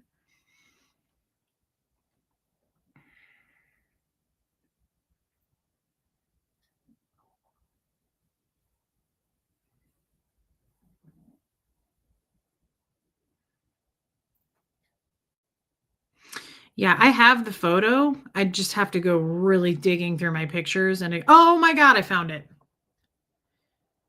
So, here's a picture that I think I came back from staff. This photo is all of us got together like at a Christmas or something. I was on staff, but I came back home and my dad was there, Sam was there, Megan, my niece, and my sister Brianna, and this is all of us.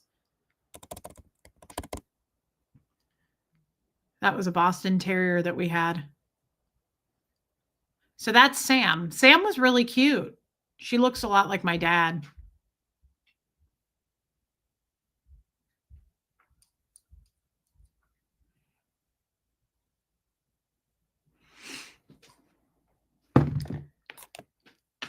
What a weird ass family, though. Honestly, what a weird ass family. My cousin was the same. My dad never closed his doors on him, although everyone else did. He would allow him to come eat at the house. He would just explain to us why we don't do drugs. Wow. Wow, Mar. That's crazy. And GeoPlanet, thank you, Mar, for your super chat, babe. You are now in a position for the first time ever to focus solely on your own life and progress with Huxley. And that's what I'm doing. And you're absolutely right. Huxley comes first. And that's why I've never reached out to her. Guys, this isn't like I'm pondering it for the first time today. This is why he's 15 and he doesn't know her. I protect him first. I've never reached out for that reason. If I didn't have Huxley, I might have reached out by now. But Huxley is what has stopped me from ever reaching out to her. I don't want to jeopardize, put Huxley in any kind of danger ever. D. Morelli Bronx, thank you for your super sticker and welcome. Yeah, so that's interesting. I'm glad we got into that, and we can talk more about it, this week. I think it's good to unpack some of this stuff, but it makes me really sad. Um it I wish Sam had had a better shot at life. And even talking about that makes me want to talk to my dad less because he just Patty, I'm glad you asked. He It shows how terrible, right? Like it's just a warpath. I feel like of like the shit he just destroyed and left behind. What about my niece? Does Huxley know his cousin? No, Huxley's never met her. I want to say she moved. She was in Arizona. She was like in Flagstaff, but she moved and they don't live there anymore. And I don't know where she lives. I don't have much of a relationship with her. We have spoken maybe once a year, and I just tell her, hey, I hope you're doing well. But that has to be weird for her. She doesn't talk to my dad. She has total memories of him, right? Like, but she doesn't get it. Like, the whole thing is effed. She doesn't speak to her mom. She definitely doesn't speak to her father. The last I asked her about this, I'd say was close to a year ago, maybe longer. It might have been closer to 2 years ago. But she messaged me back and said, "No, I don't talk to either one of my parents. I will not allow them around my children." She's an adult. She's a good mother, and it's sad. It's just when I think about Sam, I just get so depressed. Um, yeah, Sophia. Does she know that I'm a YouTuber? No. She doesn't know anything about me. Uh-uh. And again, I don't know if Sam is still an addict. Hey, Jenny. I'm sorry you're having a bad day, girl. But it's hard to want to help someone like that because you don't know if they're being truthful with you. You don't know if they're a thief. You don't know if they're still using. And I don't have enough experience with addicts. Like, I don't know. I was an addict for 2 years, but I'm not an expert on that. Um, sorry, chaotic bleach. Did your sister retain custody of Megan the whole time? Did you ever consider getting custody of her? No, no. Megan's 12 years younger than me.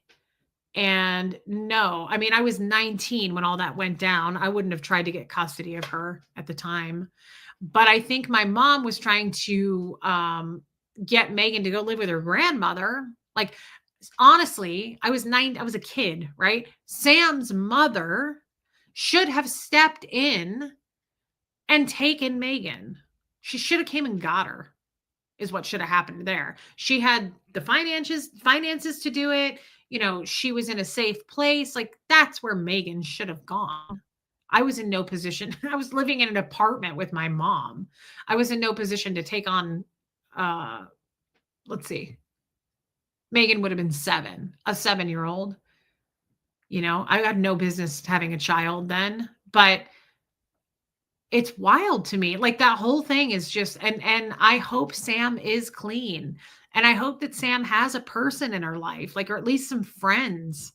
But I have prior to the drug stuff, and I have to say this, I mean, it sucks that I got on drugs with her, but Sam's the only person that came and got me.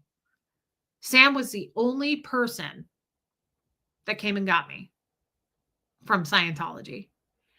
And Sam, me too, Sassy Savage. I don't know the whole story here. I just found this out last September.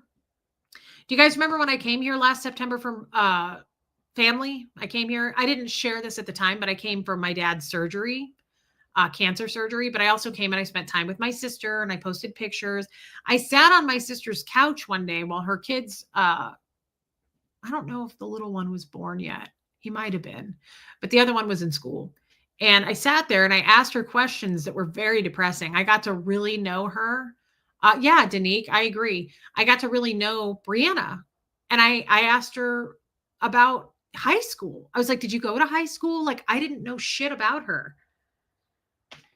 How did she not get reported and Megan get taken away? Renee B, somebody asked this about me the other day. Like, how did your dad not get reported for leaving you when you were 7, 8, 9 years old, home alone? I don't know. Because it's easy to hide that kind of behavior, I guess. I mean, think about how many kids right now are in homes where the parents are doing drugs and nobody knows. I'm sure. I mean, how would people know? It's like beating animals, you know?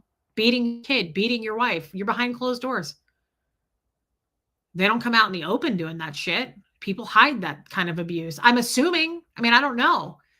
But what was I saying right before that? Oh, Brianna. So Brianna told me a little bit about her experience in the Sea Org. And Sam is the one who came and got her. So Sam rescued us a couple of times. How did I get back into Scientology? Well, so I moved back to Kansas City and I became a dental assistant. I was working for a Scientologist, and Dan O'Connor, Faxman Dan, was a very close friend of mine. And he messaged me, called me up, and he was like, this is a safe space. I want you to come back to the org. And I did. I came into the film room where they played the orientation films and all the films for courses. You have to sit and watch films a lot. We sat in the film room just one-on-one, and we talked for like 2 hours, Dan and I. And he was like, you need to come back. Like, you need to come back. He was like, I got your freeloader debt taken care of. You know, you're a good person. And that's how I got back into it. Yeah, I agree. So they never reported my real mother. DCF was not child services was probably not as good back then. How old were you when you lived with your dad for a short time? Well, I didn't ever live with him. Do you mean, Lori, when he came back around? I was 19 or 20. I might have been 20 at that time. I had my own apartment. I got my own apartment. I got away from my mom's apartment, but I got my own apartment across the street. We were literally across the street from each other. And I had 2 jobs at that point. And my dad came to Kansas City and we caught up with each other, and he came and stayed at my apartment a couple of different times when he came to Kansas City. So I didn't ever live with my dad, not ever again. Unfortunately, your story isn't rare. I've worked with young, pregnant, and parenting women. Yeah. There is a similar thread that runs through these different stories. It breaks my heart. I was so lucky to have the parents I had. Love you. I love you too, baby steps. That's really kind of you to share that. And thank you. Thank you for your super chat. And Danique says child protective services is still no good. I mean, I've talked at length about child services with my therapist, and just because he deals with, my ex-therapist especially dealt with a lot of child situations, and he said it was sad, and he said it's not great. And he said that child services doesn't want your kid. Like, you have to be really abusive. There has to be drugs. There has to be like major stuff in order for them to even intervene, which is very sad. That's very sad. Thank you, Joel Sachs. It's very sad. And it's not fair to kids ever to be in those kinds of situations. It's horrific. But my dad, honestly, child services should have been called on him, I would think, right? I mean, I was left alone all the time, and he was neglectful and all those things. He was abusive. Yeah, Lauren B, I like that. You and Megan are breaking generational curses. Yeah, I like that. Thank you for saying that. It's not illegal to be a shitty parent. Yeah, but that was obviously illegal what was going on, right? With Sam. So I don't know. I dance around that, and I wonder how Sam is. I hope that she's clean. I hope that she has a partner or some friends in her life. But I don't think it's safe to reach out to her. Weren't you scared to stay alone for so many days? In the beginning I was, but that got old real fast, Copper Top. I remember it was like a 3-bedroom house. The 3 bedrooms were upstairs, and it was a decent sized house. It was probably 2,200 square feet or something. Come here, kid. I remember the first few times sleeping alone and like getting up and going to school was scary. It was eerie for me. And then I told you I had that kid, Roy, who I would walk to school with every day, and I'd wait for him, and he lived down the street. And one day he didn't show up, and I got to school, and they announced that he had hung himself, and that was 7th grade. And so it was like one shitty thing after the next, honestly. Like, I made a friend finally, and that was horrific. I'm not speaking about that so insensitively. It's just, it was so traumatizing. Dylan, did you join staff after you got back in? What post? I was only on staff when I was 14, Dylan. I was in HCO. I was the COPE officer. I never joined staff again, and I never went into the Sea Org after that. I was in the cadet org when I was young Dylan, but no, I only held a post on staff. And then of course I was out qualled, right, for HCO once you blow staff. So I was not qualified anyway, but that was rough. It was rough. But yeah, Copper Top, at first it was scary being alone in the house. And Sam, honestly, when I was home alone, Sam would come visit sometimes. She lived in Omaha with her boyfriend, Billy. I remember Billy at the time. She had a lot of different boyfriends. Hey, Susie CJ. She would come visit me. Sometimes she'd come and get me and take me to eat, or sometimes she'd bring food. Sam would come check on me sometimes. Sophia, I just hope that whenever you feel like you're not strong, you remember that you survived something without losing your soul and spark entirely. While a lot didn't make it out under the circumstances, you get to live for them. That's a really cool thing to say. Thank you, Sophia, for saying that.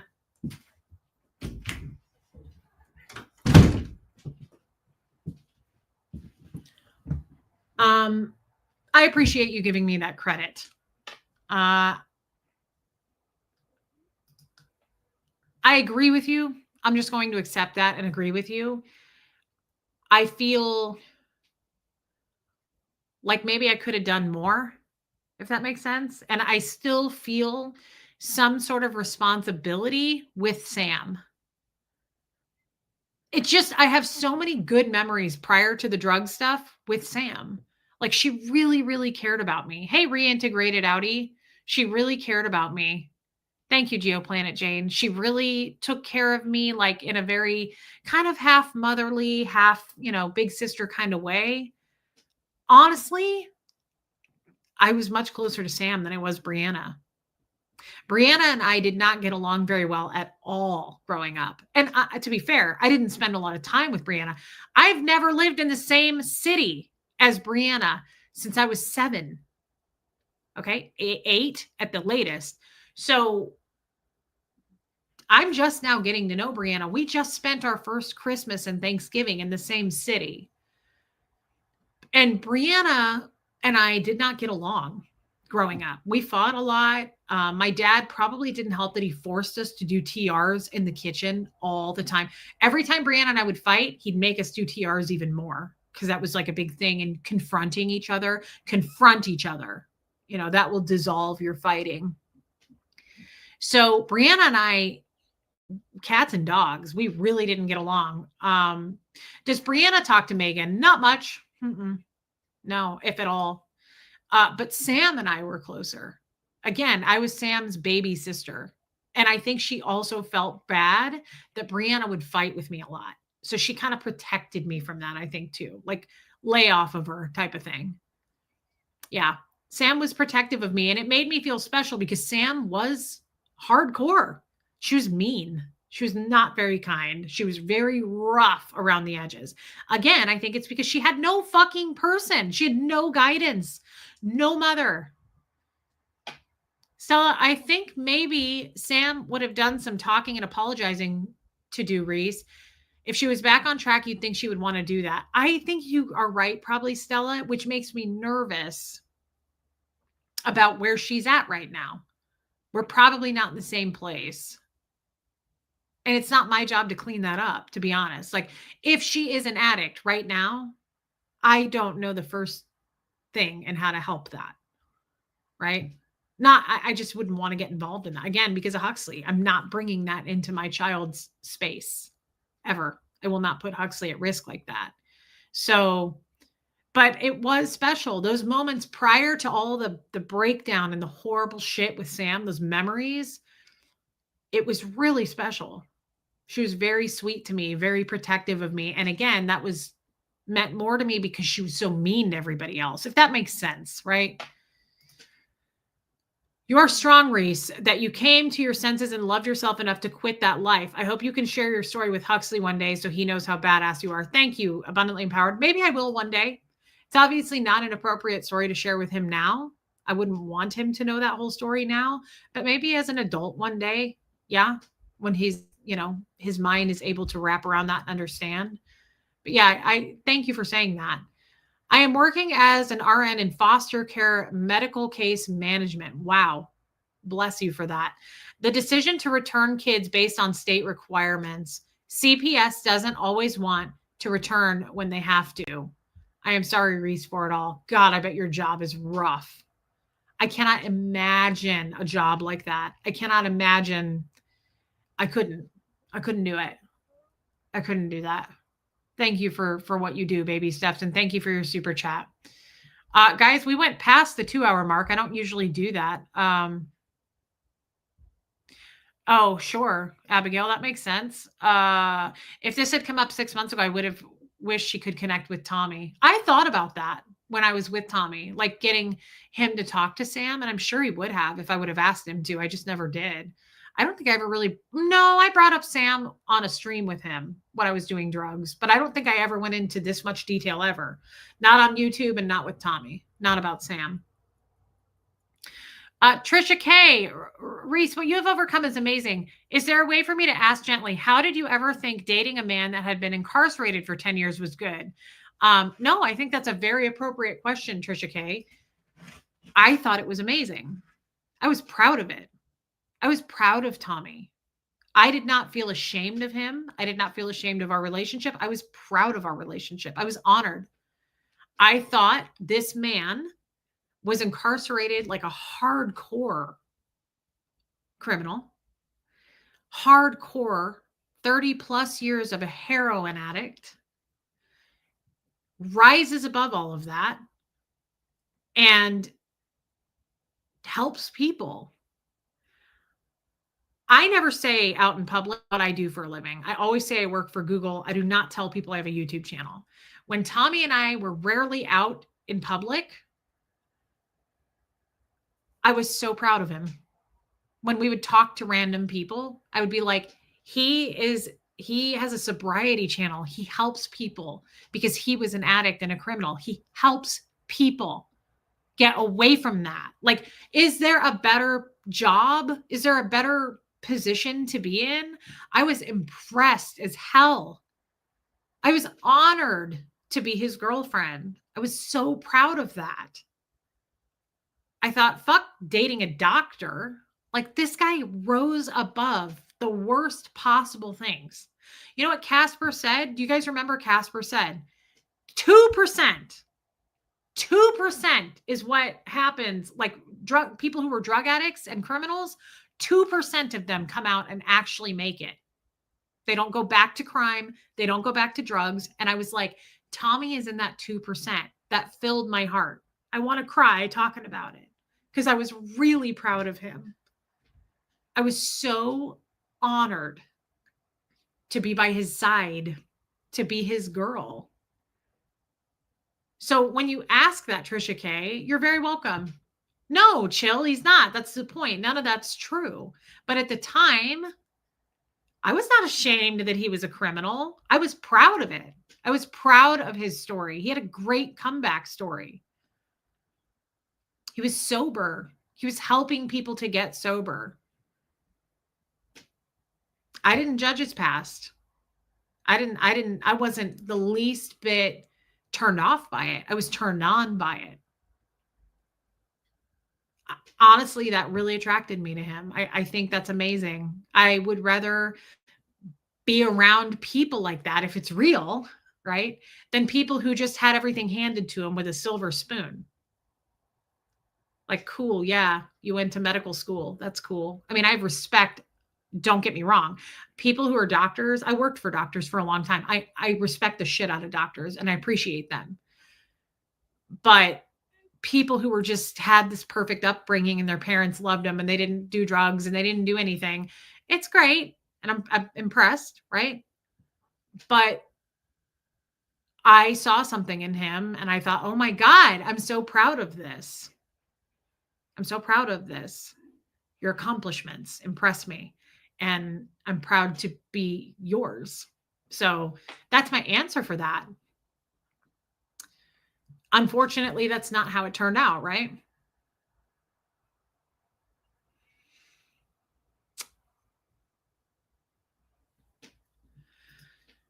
How much of his story is true that he told us? Prison, being adopted, essayed as a teen. That's a great question, Justine, and I am with you on those questions. That's what I think about almost every day now. When I think about Tommy, I try not to because I think of all the elaborate stories and the tales and the crazy shit. And I'll never know what was true. I don't know. I don't know. I don't feel good about it. Let's put it that way. I don't think any of that was probably accurate. But if it was, I also don't want to be disrespectful, right? So, like, if those things actually happened to him, let's be honest, those are private details of his life. And I'm going to respect his private life. I'm not going to say those things never happened. He's a liar. I can't speak to that. I don't know. I can only know what I assume. But it makes me very sad that I will never know the honest answers to any of that. Let's just take away all those questions and go, I didn't even exist to him. right? Like he didn't even like me. He didn't love me. He didn't want to marry me. He probably had, like I said, several women on the side that he was doing the exact same thing to. So before I go, was any of this real? I wasn't fucking real. No, it's okay, Justine. Guys, your questions are great, and I will always answer them as long as it's something I feel like I can answer. I don't want to speak for other people, and I don't want to throw people into the bus, but let's face it, this what didn't none of this was real. So I don't know. Danique, yeah, I would say yes. I love you, Justine. Thank you, Don Gloves. Nobody deserves that. Nobody deserves that. I'm still getting over the embarrassment of that, like pouring my heart out, being that in love, blindly being that in love and thinking that I was getting it back is still like a feeling of rejection I'm not quite absorbing yet, and I feel embarrassed about it. And I know you guys say don't be embarrassed. It's just that's how I feel. I feel embarrassed that I put myself out there like that. And yeah, Kestrel, I'm sure a lot. And I didn't get it back, right? Me too, Yvonne. Me too. Yeah. It was, hey, I love you too, Mary Barons. He was playing a character to all of us. He was playing a character. How much of that character was real? I don't know. How many of those stories that character told? I don't know. I don't know. I don't know. It's not my business, to be honest. I will let him live with that. Those are things he has to live with. I don't have to live with that anymore. It's not really my concern. And it's his business. Thank you, Cutesy J. Katie Fulton, yeah. Yeah, I would say that, Sophia. Yeah, Debbie Bam. I get it. I guarantee you he's not embarrassed, but again, it's not my concern at this point. It's the magic of a breakup. I don't care. It's not my concern.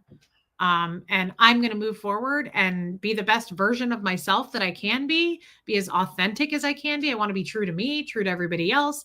And I know that once I heal and I feel more self confident in my abilities as a mother, as a person, I will continue to, as that grows, I will get more self assured and I want self respect. I want to respect myself more and know that I have worth and I do deserve a good person in my life. And it, like, look how long it took me to get super chats. I felt embarrassed about them because people would shame me about it. You know, she's controlling you guys. She shouldn't be doing this. She shouldn't be making money. I got over that. I got over that. Um, you don't have to point that out, Annie. Yesterday, didn't you say you were never going to talk about him again? I think I said I don't want to talk about him anymore going forward, Annie. But, you know, I don't know how often you watch my channel, Annie. We go where we go.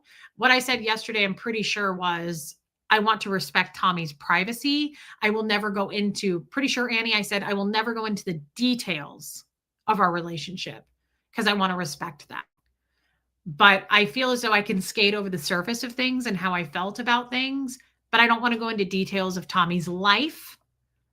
I'm not trying to harm him. I don't want to hurt him. None of that. We wish him well. We move on. Wanda, yes. I did too, old Charlie. But once I find that structure, that foundation, and I feel much more self-worth, then I will be able to have a person by my side, but that may just be a friend. That may even just be a friend. Right now, I just want to work on my friendships, building friendships, having respect for people. And then I will invite the right person into my life. And I will deserve that person and they will deserve me, right? Yeah, Annie, thank you for saying that. So, guys, it's little by little, but what I was trying to say about the super chats, like now I know I deserve that. This is a job. This is a job. It's not a job where you clock in. It's not a job where I can project what I'm going to make. We don't get health insurance, but this is a job. And I'm proud to make money doing it. And I'm proud of everybody else who makes money doing it. I think every content creator should make money. They deserve it. It is work. I would never want to shame anybody for making money doing this.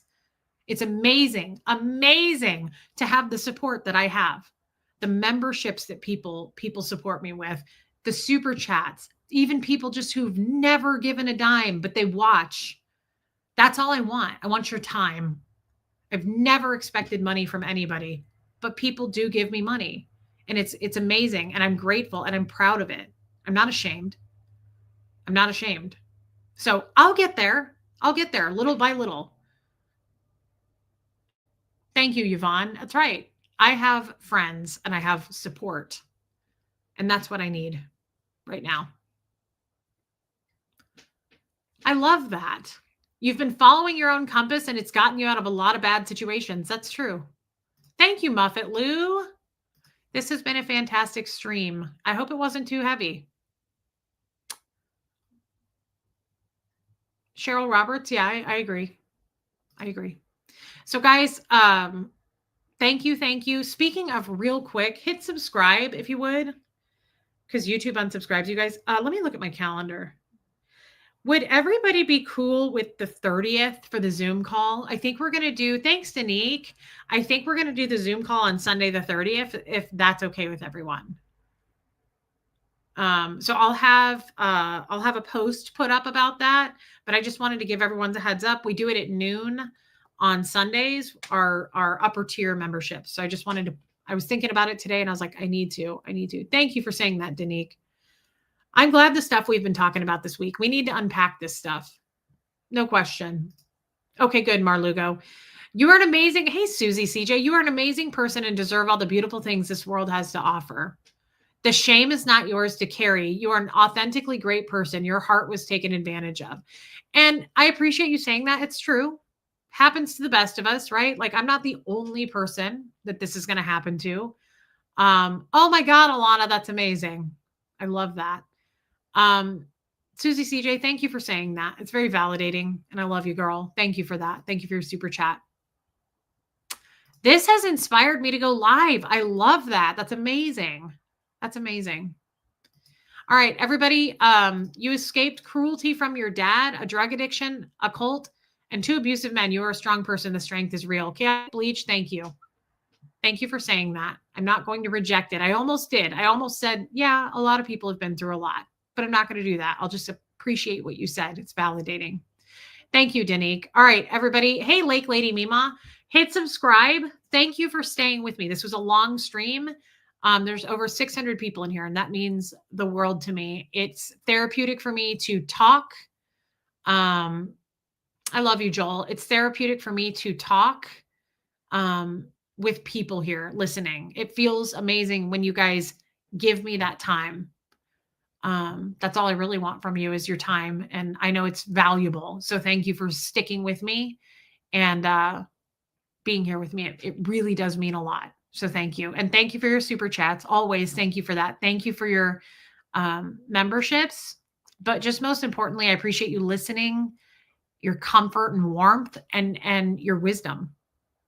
That's where I really heal, is your feedback, like what you have to say. And I appreciate it so much. Mods, thank you for being here. Guys, I will be back tomorrow. I thought about if I can make time, I thought about going to a Home Depot tomorrow. We'll see.